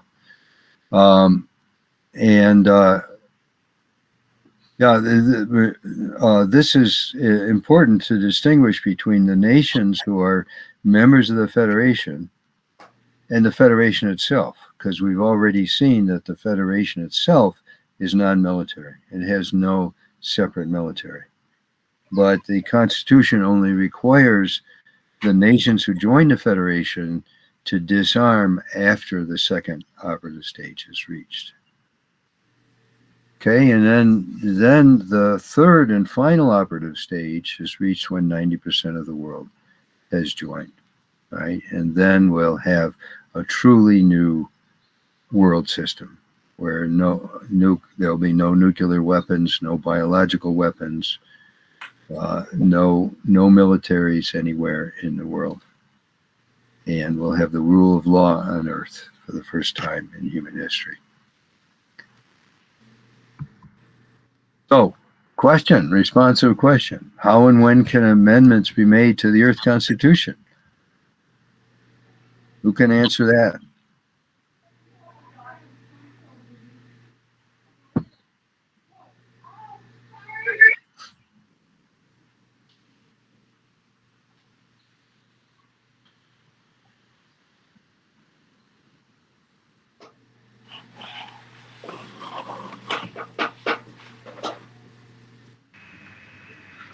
Sir, I would like to answer that question. Thank you. Yeah, once the operative stage is complete, then we can do the amendment in Earth Constitution. Yes. Yeah. As once the first operative stage is complete. Yeah. Okay. And of course, following from that, the Constitution, as we were saying, requires a review conference of the Constitution, a review session, within 10 years of the first operative stage. And probably it would be much sooner than that, because this protocol we want to make certain changes of things that are anachronistic. But it also requires that every 20 years after that, in perpetuity, another review conference of the Constitution be held. So every 20 years, they need to look at it and update anything that's necessary to be updated, and so on. So it's a living document in moving into the future with humanity. It's not like the U.S. Constitution, which doesn't make amendments easy, is a kind of an albatross in certain ways on our current. It's 200 years old. It's way outdated in certain ways, and we're struggling with that issue. But the Earth Constitution is a living document that's designed to move with humanity and develop with humanity. Okay, you may or may not know that there's a group in Europe who are working to create a federal states of Europe, to federate Europe. And you may or may not know that the European Union is not a federation, right? The European Union is a treaty of sovereign nations, where the government of Germany retains its sovereignty, and the government of Belgium retains its sovereignty. And so the European Union is a treaty that says, okay, we're going to open our borders and no longer require visas of travel between, and we're going to have a common currency called the euro and so on.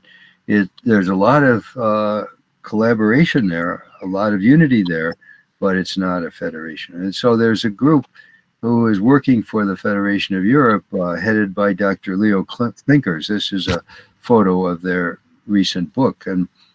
And they asked me to write about the concept of federation itself for their book. And so I think one of the last chapters in the book is my essay about the concept of federation.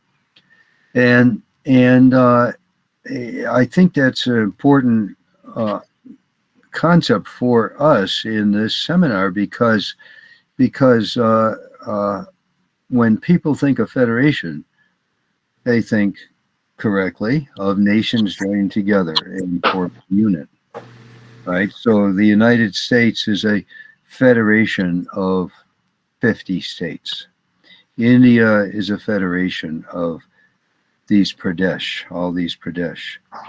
And China is a federation of cantons. So federation means they're under a unity, under federal unity, which supersedes the autonomy of the individual units. And so the individual units in the United States, the states have certain authority over their internal affairs, but they must conform to the Constitution overall, ultimately. So this is a legitimate concept of federation, but I think it's important to see that the concept of federation is expanded by the Earth Constitution because it recognizes in Article 2 that the people of Earth are sovereign.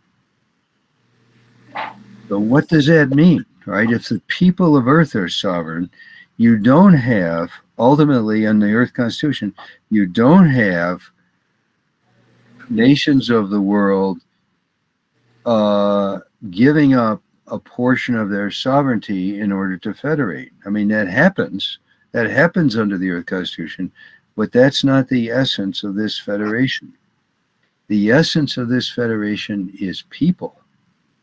The people of Earth are uniting, right? A federation means a joining together under a common constitution, right?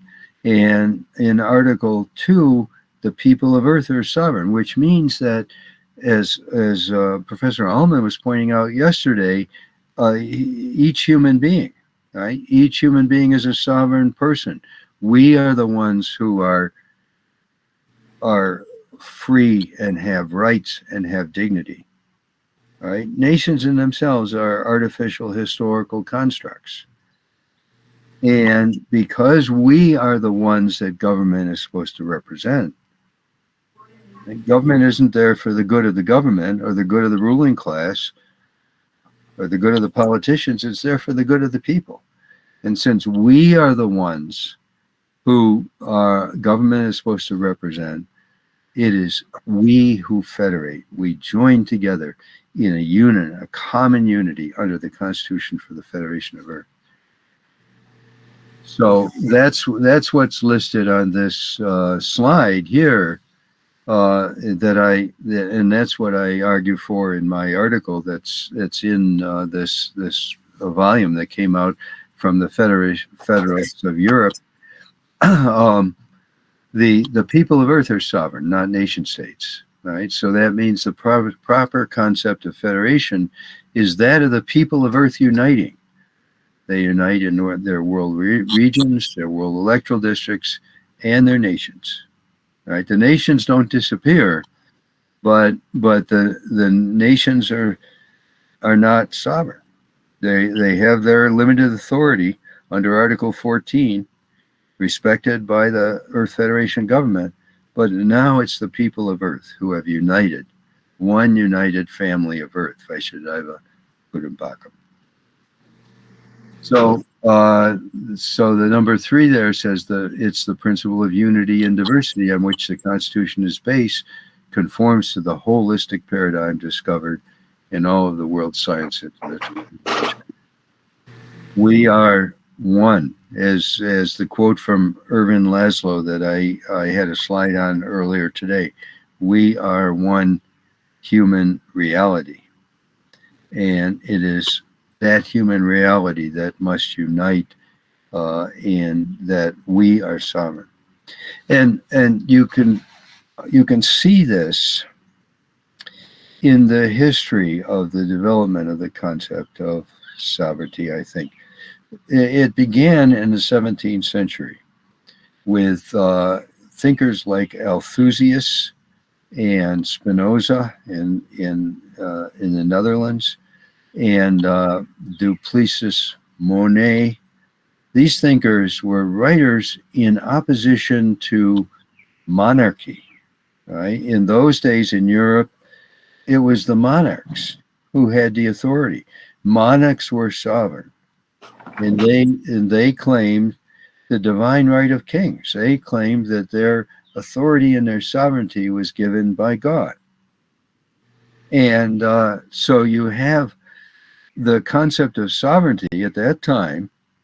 The dominant concept was an ultimate authority on earth, legitimated by God, right? And that's why the king inherited this legitimate authority. The new king, after the old king passed away, the new king inherited this mandate from God to have the ultimate authority within his or her region. And the early thinkers, Althusius, Spinoza, and so on, began to argue that government represents the good of the people, and that the authority of government must conform with the good of the people. It must represent them. And there was this, even under the divine right of kings, there was this vague idea that that the king represented the people and their common good, and so on. In reality, of course, that isn't what happened, but the concept was there. But now they're bringing that concept down to the actual people. And Althusius argues in his book Politica that the government is responsible to the people. They are the ultimate source of its authority. And here we have a revolutionary new idea that grew from the 17th century into the 18th century. It grew into the concept of democracy that we now have worldwide. People are familiar with democracy, the idea of democracy worldwide, and democracy means the rule of the people, literally. But ultimately, that rule of the people means that the authority of government arises from and is responsible to the people, their common good. And so thinkers, critical thinkers like Emery Reeves, who we saw yesterday, who says that war takes place whenever sovereign, non-integrated sovereign entities of equal sovereignty are in touch with contact with one another. Right? They argue, I think correctly, that it makes no sense to divide the sovereignty of the people by territorial boundaries. It makes no sense to say that people who walk 1 mile over this boundary are no longer sovereign because they're now in Pakistan or China. Right? It makes no sense that I drive from Buffalo, New York to Canada across that river, and I'm now in Canada. And the Canadian government is a representative of the common good of the people of Canada, but I have no authority there. Zero authority, because I'm a citizen of the United States. Right? Dr. Martin? Yeah. When we're saying that the people of Earth are sovereign, we're speaking of the whole of the people of Earth. So it doesn't mean that we can each make up our own personal law and do whatever we want, regardless of the consequences, but rather that each of us, in this agreement that the whole of the people of Earth are sovereign, that provides protection to each of us. That's right. Yeah, absolutely. And so what Emery Reeves and others are saying is that it makes no sense to have these national borders. You can have borders for administrative borders for election purposes or whatever purposes, but to make these sovereign, to say that the people of India are sovereign, the Indian Constitution makes them sovereign, and you walk across the border into Bhutan and then you lose that sovereignty. No, right? We're all people. We all have universal human rights. We all are part of the collective sovereignty of the people of Earth. Government arises from the people, all the people. And government is responsible to the people, right? And that's the foundation of the Earth Constitution. So we might say also, Dr. Martin, excuse me, please, that the principle of sovereignty is for the protection of humanity. It's not for the incitement to competition and struggle from one part to the other. Absolutely.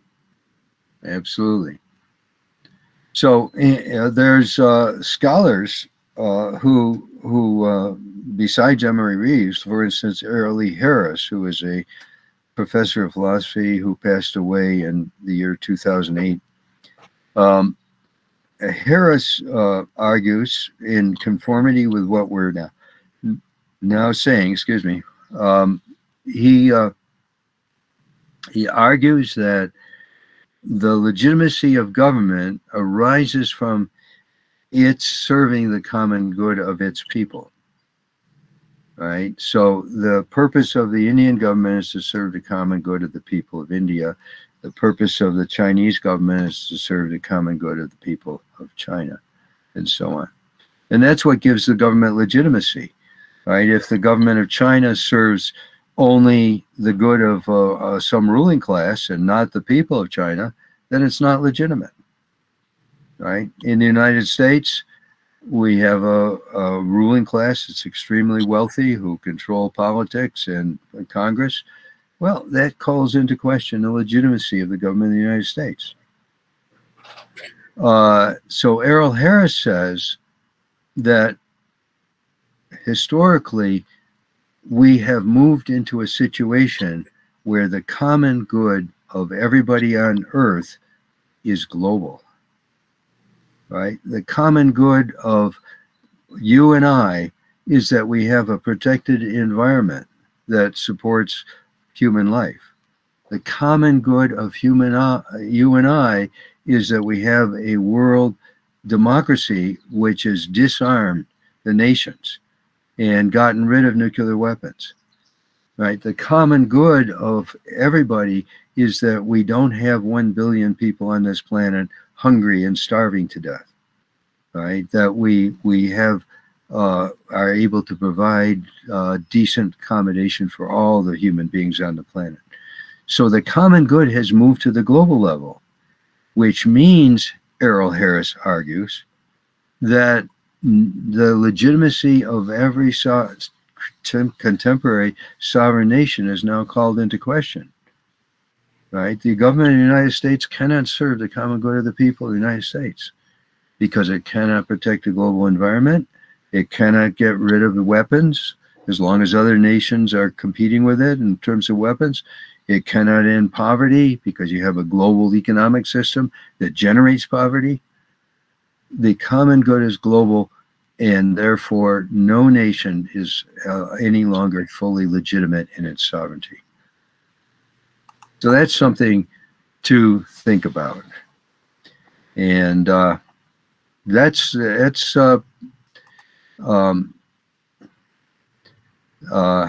think we're close to the end here of what I have on this PowerPoint, and in a moment I'll ask Professor Allman to give us a kind of a history and understanding of the Provisional World Parliament. But let's stop for a moment to see what questions we might have at this present time.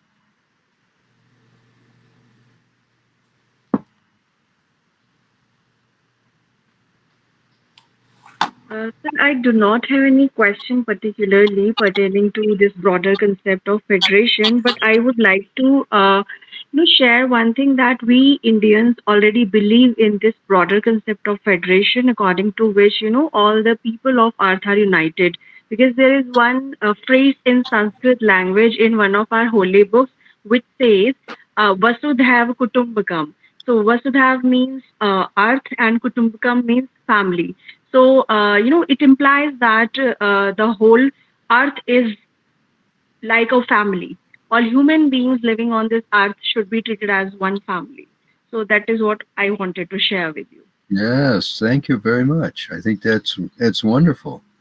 Yeah, as I mentioned yesterday, Swami Agnovich was, until he passed away, was one of our distinguished advisors, and he was very strongly affirmative of that principle, right? The world is one family, and he was a speaker at in Toronto at the World Parliament of Religions, where we had a booth, or the Earth Federation had a booth there, and he was a guest speaker there, and he expressed that idea: the people of Earth are sovereign. Yeah, so very, very good. Thank you for that. Anyone else have thoughts or comments?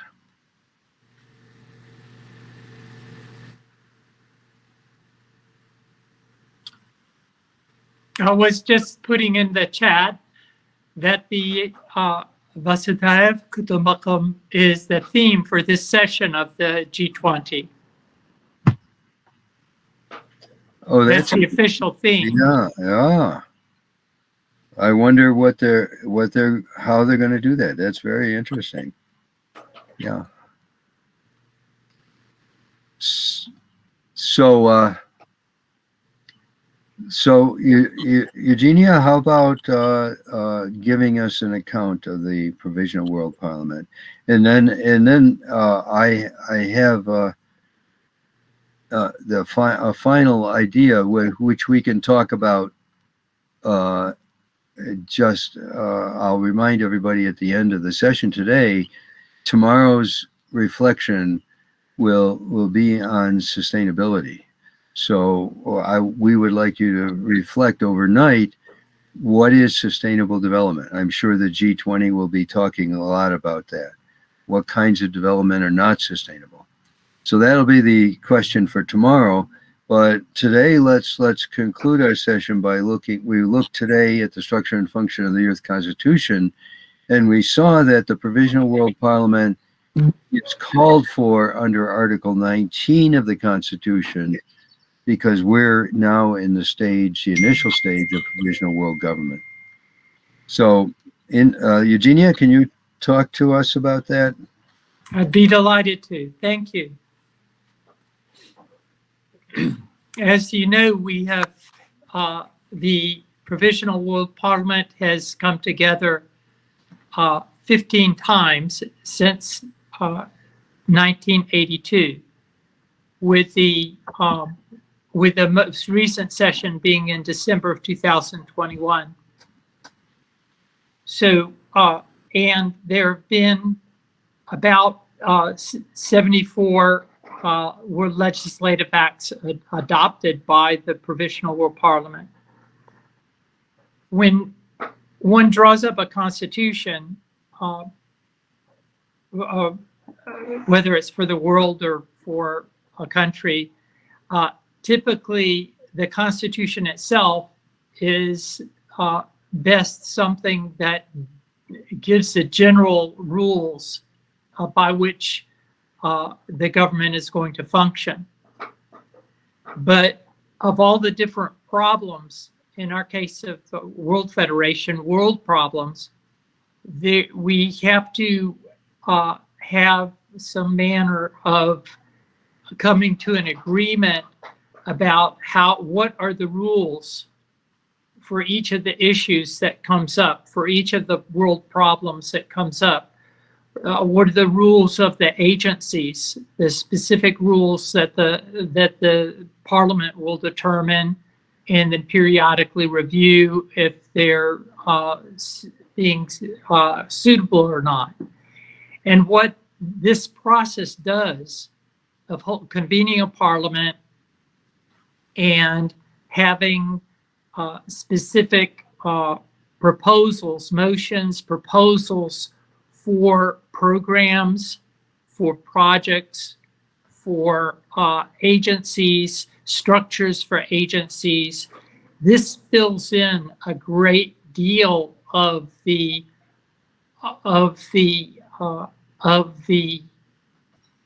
matter of government that is not covered in the Constitution. So the Constitution, in a sense, it defines or describes a summary of the World Federation.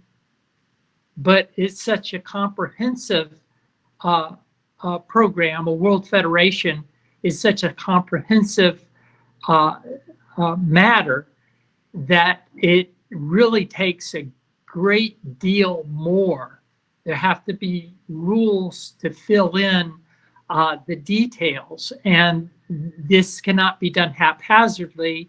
Well, it will be done somewhat haphazardly, but the Parliament's job is to, as far as possible, make decisions for enabling legislation for each of the agencies of the World Federation, and also make decisions for statutory decisions, for rules of conduct. How are we going to behave ourselves? So what is a weapon of mass destruction?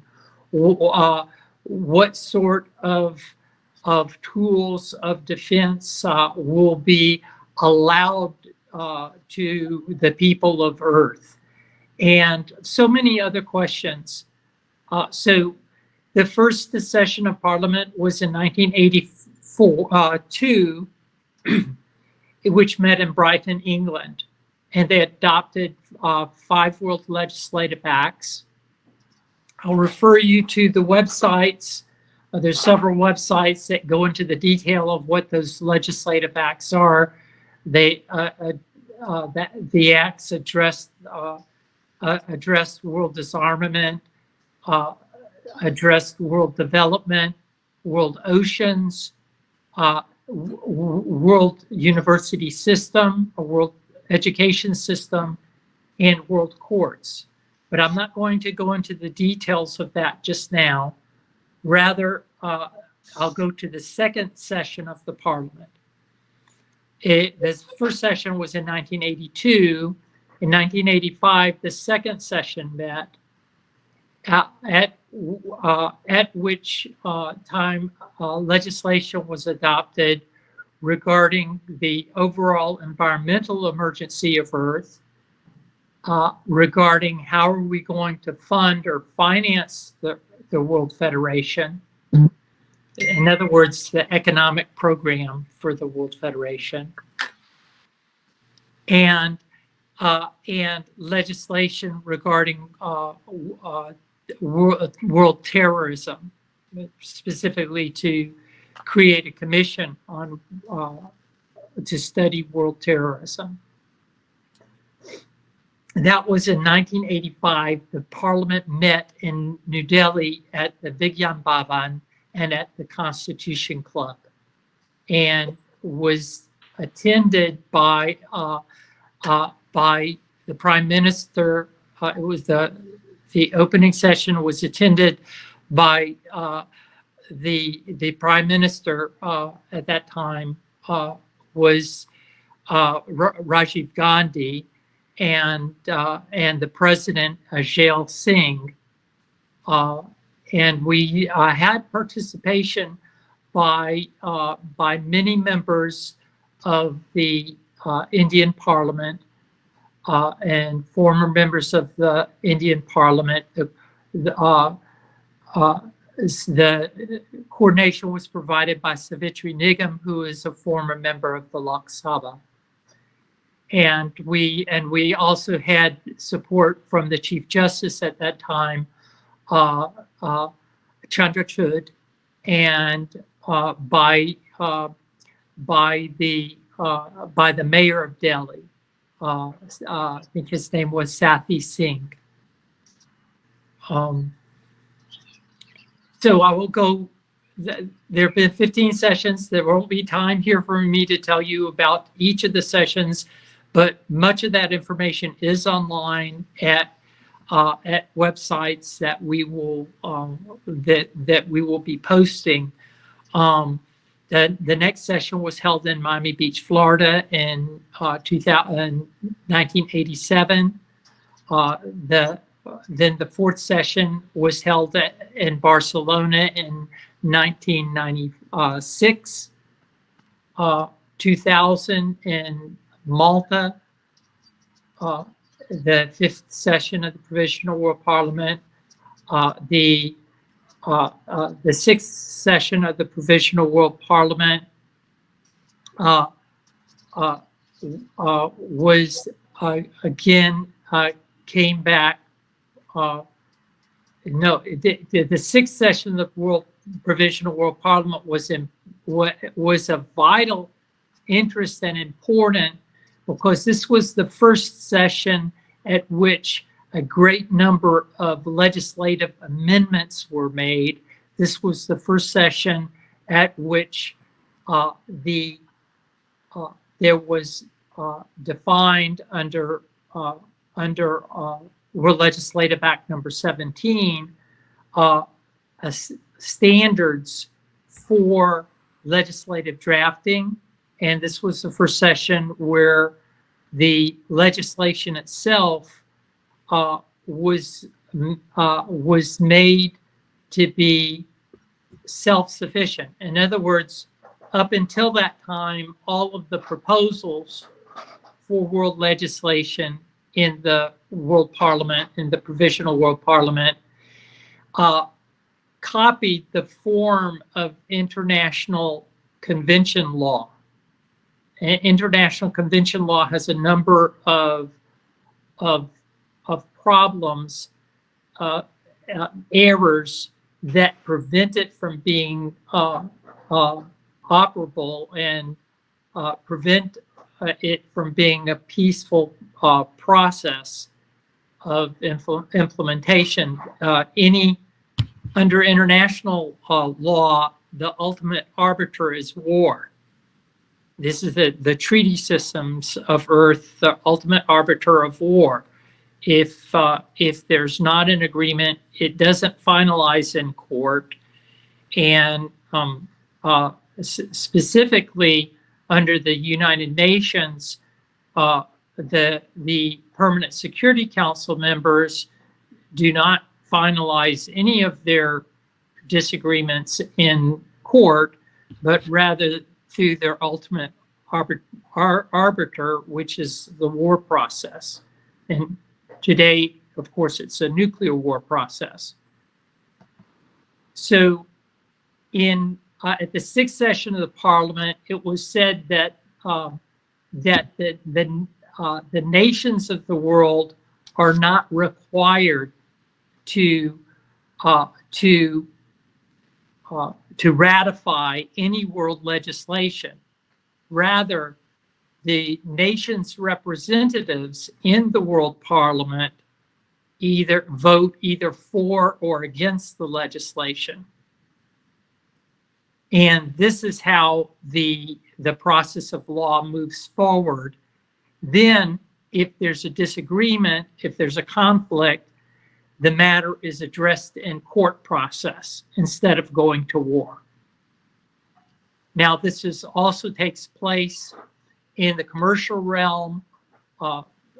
Nowadays, big companies can also instigate war because of the nature of some companies are such that they profit by war. So under the court system of the Earth Federation, we have civil courts, criminal courts, other kinds of courts. This came up in the seventh session of the Provisional World Parliament.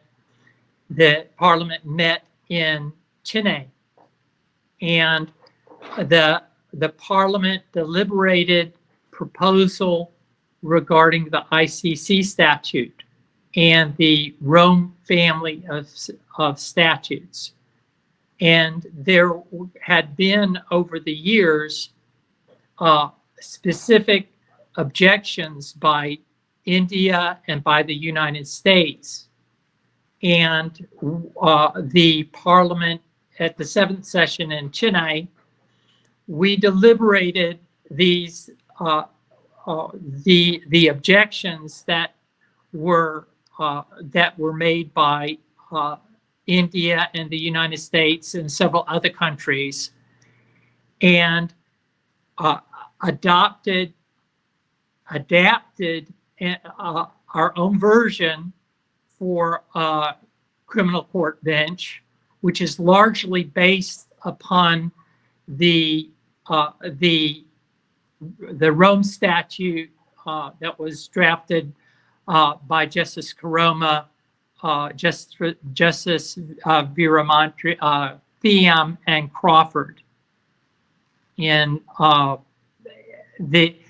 we're not suggesting that India adopt the ICC or join the ICC. And this is an important point, that the objections to the ICC have to be addressed, and the states parties against their own rules for representing the major legal systems of the world. They have a rule that they're to represent the major legal systems of the world. They've not fulfilled that rule. They've not held to that rule, and instead, there were very good structures in the Rome Statute. We conserved the structures that were good, and then addressed the objections that nations had. Hello? We can hear you. Yes, ma'am, you're right.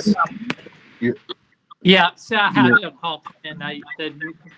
The Parliament addressed those objections, And we have in 2010 when we reviewed again in Kolkata, we met. Hello, does someone has their microphone on? Thank you. It is fixed now. Okay, thank you. In 2000 we had several. I'll just go down through the different the sessions. After we met in Kolkata in 2003, later in 2003, we met again. The next session was the 8th session of the Parliament, met in Lucknow, India, and it was at that session we addressed the Elections Act and much other legislation. I won't go through it. As I said, we will put up. There are several websites that list the legislation and post the text of the legislation of the Provisional World Parliament. After meeting in Lucknow in August of 2004, the next session was in 2006. We met in Tripoli, Libya. And it was at that session that we adopted legislation having to do with ombudsmen. We adopted other legislation, additional legislation having to do with the move away or the disarmament process, the procedures for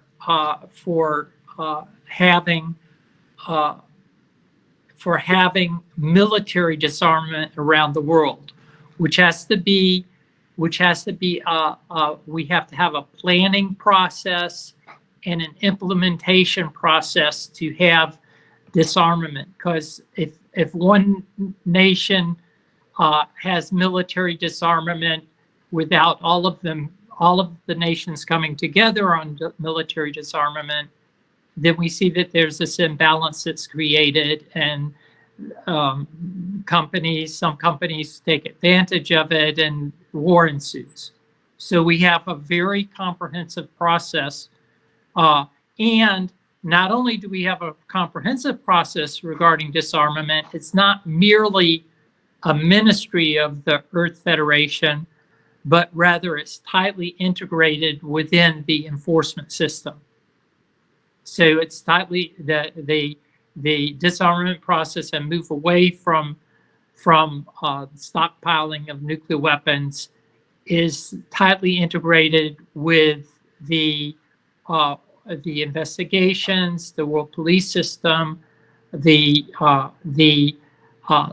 solicitor, that is the World Attorney General Office, and the further processes for conflict resolution and for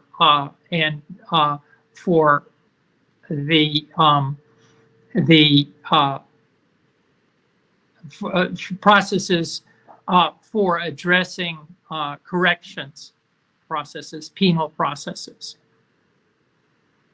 We've got after meeting at Libya, we met in Africa, in Kara, Africa, and adopted important amendments to legislation, such as the Act number 11 for the Earth Financial Credit Corporation. We adopted a lot of legislation there in Africa.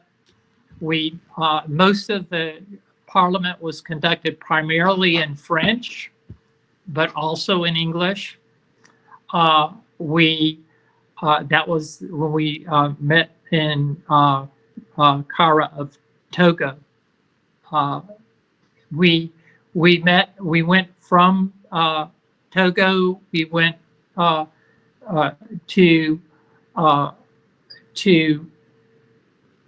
Nainital. Yeah, we went to Nainital and met under the auspices of the Sri Aurobindo Society, provided facilities for our work there. The Sri Aurobindo Society has been long supportive of our work, and were, in fact, helped finance the constituent assemblies by which the Constitution was produced. We had legislation in Nainital. We went to Kolkata in 2010, 2009 in Nainital, 2010 in Kolkata. From Kolkata, I don't have this listed in front of me. I'm just coming No. off my memory. It was Lucknow then again. Yeah, we went back to Lucknow. Yeah. And we went back to Lucknow in 2013. We had a lot of amendments in 2013, and we also adopted legislation regarding important legislation there, included not just a transition process for the implementation of World Federation, but also for the remedies and corrections department of the enforcement system, and with a unique feature, which is at the World District level, provision for there to be sheriffs elected at a World District level, the sheriffs to be in charge of the corrections and penal provisions of the World Federation, and to take care of the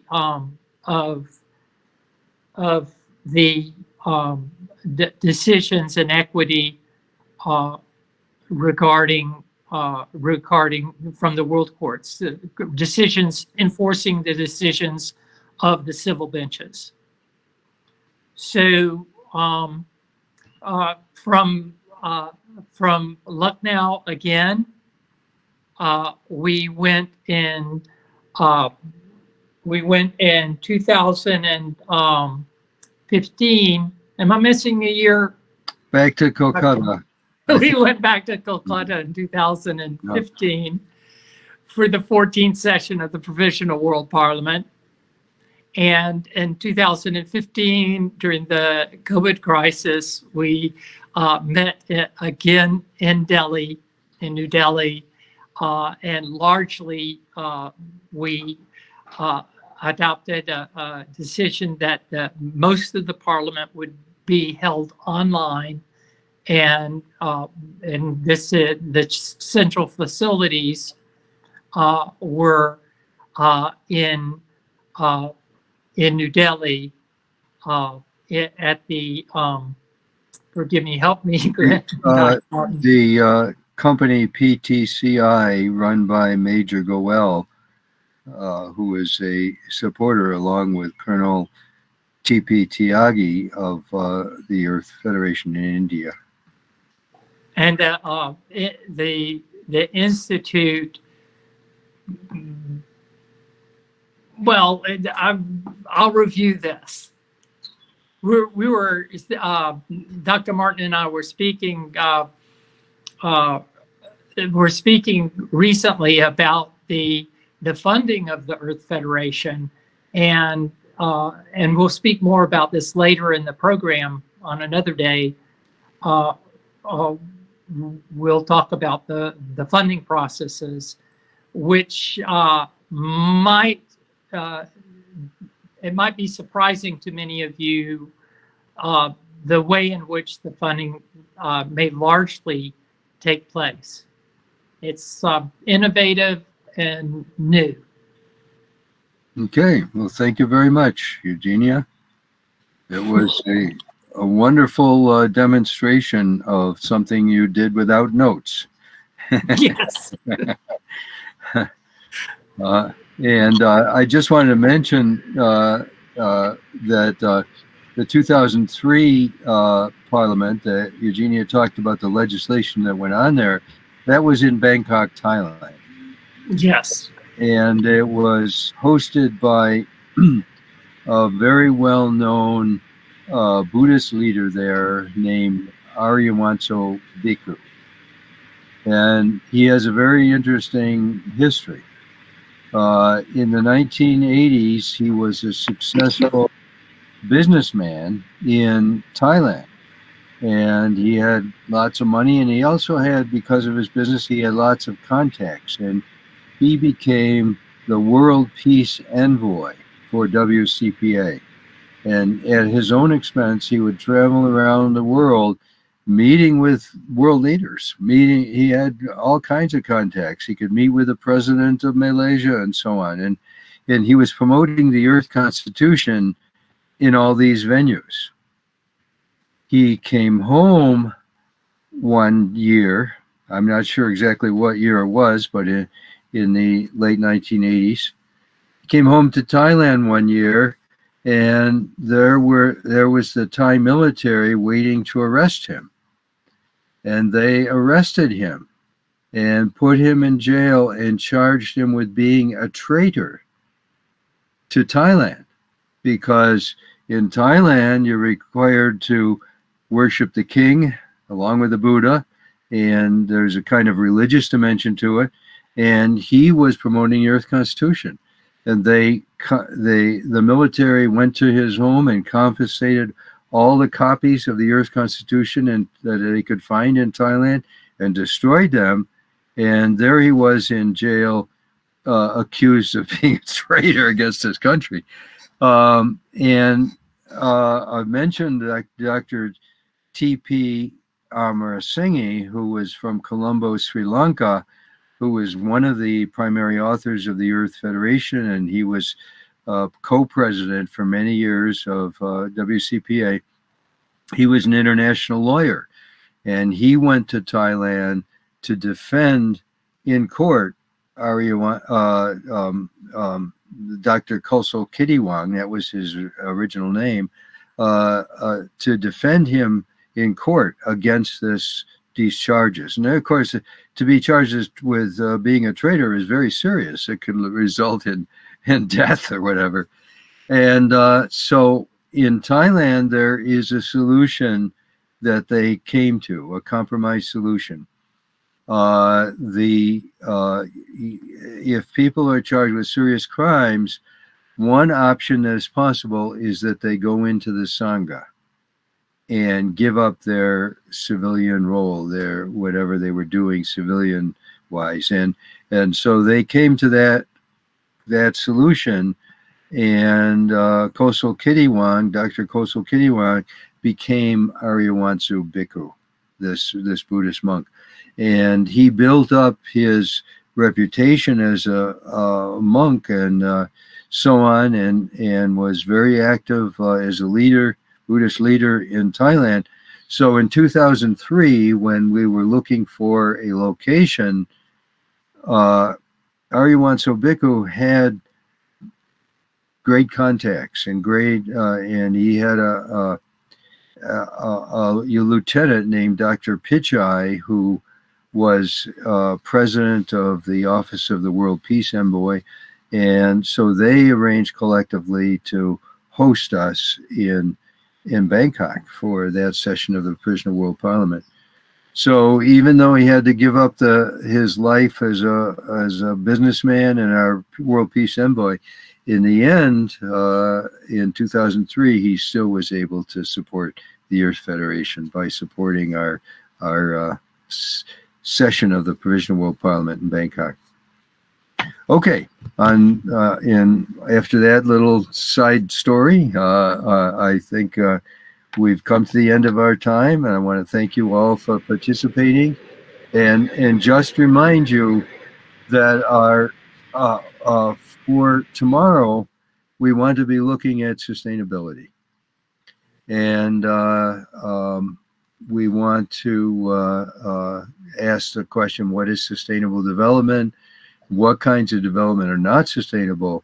And we can ask our question: is the G20 concerned with this question, right? If their theme is Vaisudhaiva Kutumbakam, how does that translate into sustainability for the people of Earth? Okay, so that's our plan for tomorrow. Thank you all very much.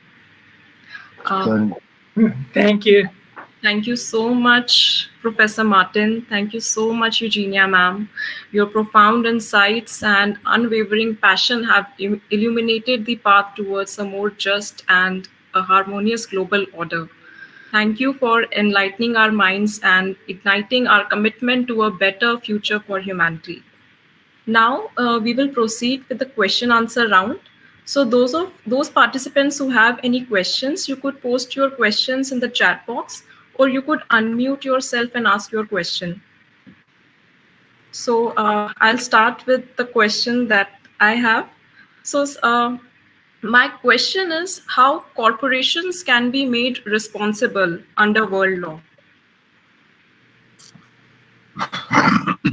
It's a good question.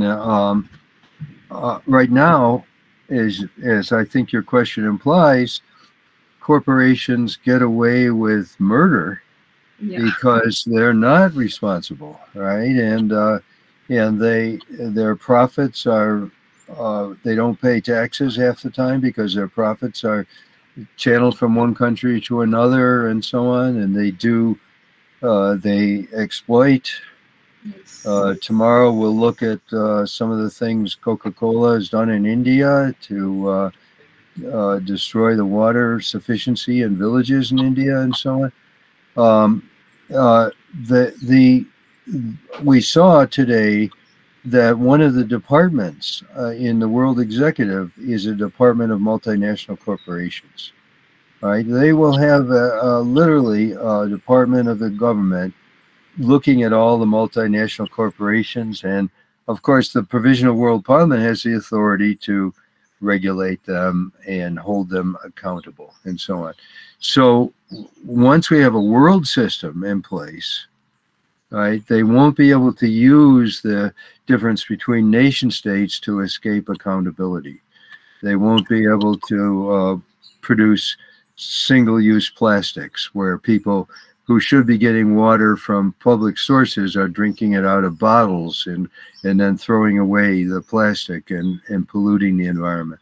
That can be made illegal, right? And with sufficient civilian police enforcement, we'll have, I imagine there'll be a whole contingent of the federal police force, the World Federal Police Force, looking at multinational corporations to make sure they're conform to what is required, right? And not exploiting people. We need the corporations because they have the infrastructure for transportation and so on, just as we need the UN because it has a great infrastructure, and we need the nations because they already have the infrastructure.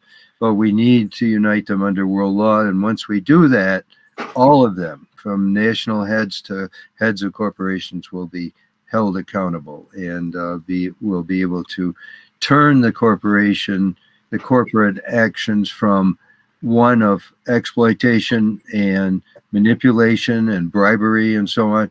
We'll be able to turn that to service of the common good of the people of Earth. Dr. Martin? Yes, ma'am. I'd like to point out that over the 15 sessions of the Provisional World Parliament, there's been adopted a great deal of statutory code that it will set to regulate corporations, and also some of the statutory code is in the field of the civil law. A lot of the statutory code is in the field of criminal law and addresses improprieties conducted by corporations. Other questions? Yeah, we have one more question. So one question from Mr. Lokesh Yadav. So he's saying that, sir, you mentioned in democracies that no nation can go ahead without proper ratification process by the people. So he would like you to please brief some process steps. Well, what steps would be taken by the nation to ratify the Earth Constitution? I guess that's what the question is. Yes. Every nation, even the ones that are not democracies, has some sort of system of electoral process, right? The people because the concept of democracy is so important in the world. Even dictatorships claim they're democracies, right? I don't know if Muammar Gaddafi in Libya was a dictator or not. I met him when we were there 3 times, and I don't know, still don't know. But they said they were a democracy, and they have procedures for voting and procedures for ratification, and so any nation will have the procedures for submitting the proposal to its people. Do they want to join the Earth Federation and affirm the Earth Constitution? Right, and it's as simple as that. Any nation. We don't have to define the procedures because any nation will have these. We ultimately, as we said during our session today, we are organizing voting procedures for world electoral districts. And by the time the Earth Constitution the first stage is ratified, many world electoral districts may well have capacity for voting, and they could be used by a nation. But most nations, probably all nations, have some sort of voting, and all that's required is they turn it over in an honest vote. We can have international supervision of the vote and so on, and observers, and have the people. Everybody over 18 years of age, the majority of the people have to confirm joining the Earth Federation. Dr. Martin? Yes. I would just like to add that in Article 17.1 of the Earth Constitution, there are provisions, and the provisions are not mutually exclusive. There are provisions that the national governments, through their respective electoral processes, may submit the referendum for or against the Earth Constitution directly to the people of Earth. At the same time, there can be direct popular referendum that is conducted by the world districts, and the results of the 2 systems or electoral votes, we should expect those to be somewhat the same if they're conducted honestly. We would expect that the results of the official national government electoral process or the subsidiary national electoral process and the votes of from the people in the world districts, for the direct referendum from the world districts would be similar. Right. And if not similar, then that would be a reason to investigate, why is there a disparity in the results of the 2 elections? Right. We have the World Legislative Act number 67 addresses the direct popular referendum process. Questions? Okay. Any more questions? There is not a big question, Professor Urvashi Sharma from Department of Commerce this side. I just want to just ask that Dr. B.R. Ambedkar, who has called our constitution a bag of borrowing actually. So when we say constitution, I think we are borrowing from different constitutions. The US Constitution, Canadian Constitution, Australian Constitution. So the things are changing frequently. So how frequent we should see the amendments in the Constitution, because it cannot be changed so frequently. Well, yeah, as we saw today, we reviewed the process by which initial amendments can and must be made, right? If we have to have the first operative stage, and then after that, there'll be a constitutional re-examination meeting. And that the Constitution says that it has to occur within 10 years, but chances are it'll be the very beginning, right away. Excuse me. And then the Constitution requires review at least every 20 years after that, a complete review. But that does not impede the right and the ability of the people of Earth or their elected representatives from introducing amendments at any time, right? Because, so as I said, it's a living document, and it isn't a matter of how often it can be reviewed. Whenever the democratically organized World Federation feels the need, it can be reviewed and changed if necessary. The Earth Constitution Article 18 on amendments has specific provisions for amendments whenever certain conditions are met. Okay, thank you very much. Thank you so much. I think it's 200,000 signatures from each of 20 world districts or something like that. Right. Thank you. I would like to inform participants. Yes, Neela ma'am. Yeah, Dr. Glenn, would you like that if I share some questions with them, if they want to take it as a takeaway and if they want to answer them? Question one, the question two is, first question we have already discussed in the session. The second is, what does it mean historically to speak of the people being sovereign? Should we addressed that. We addressed that already. Yes, you did address everything, but I have just posted these questions. If participants are interested, they can do, right? Okay, very good. Thank you, Neela. Yeah. Thank you, Nikita. Welcome, ma'am.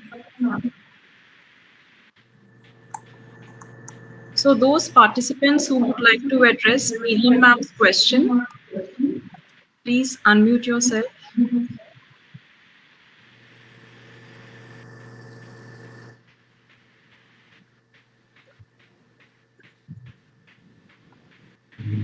And Dr. Nikita, there is no need to answer them if they want to just do it as a, kind of an assignment. Okay. Dean and we were talking that something should be there for the takeaway. So this, if they want to just review what they have done in today's session. Okay? Okay, ma'am. I would like to inform all the participants that the feedback form for day 2 has been posted in the chat box. So I request all the participants to kindly fill it up.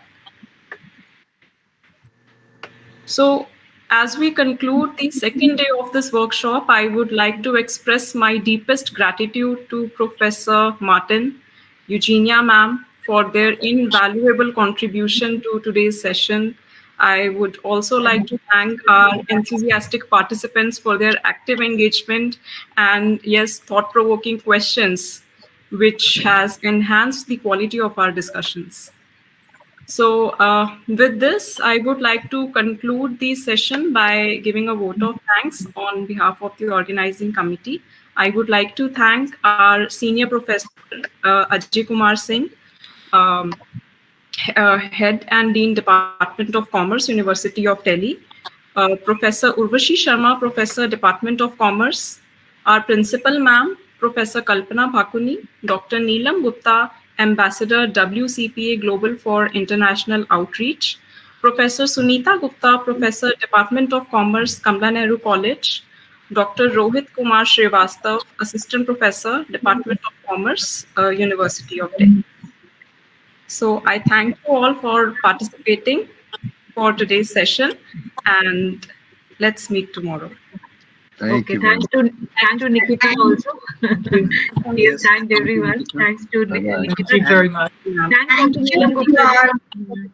Thank you, everybody, and have a peaceful night. Good night to all, and a very good day to Dr. Glenn and Eugenia, ma'am. Yeah, good day ahead from our side, Okay. from India. Okay.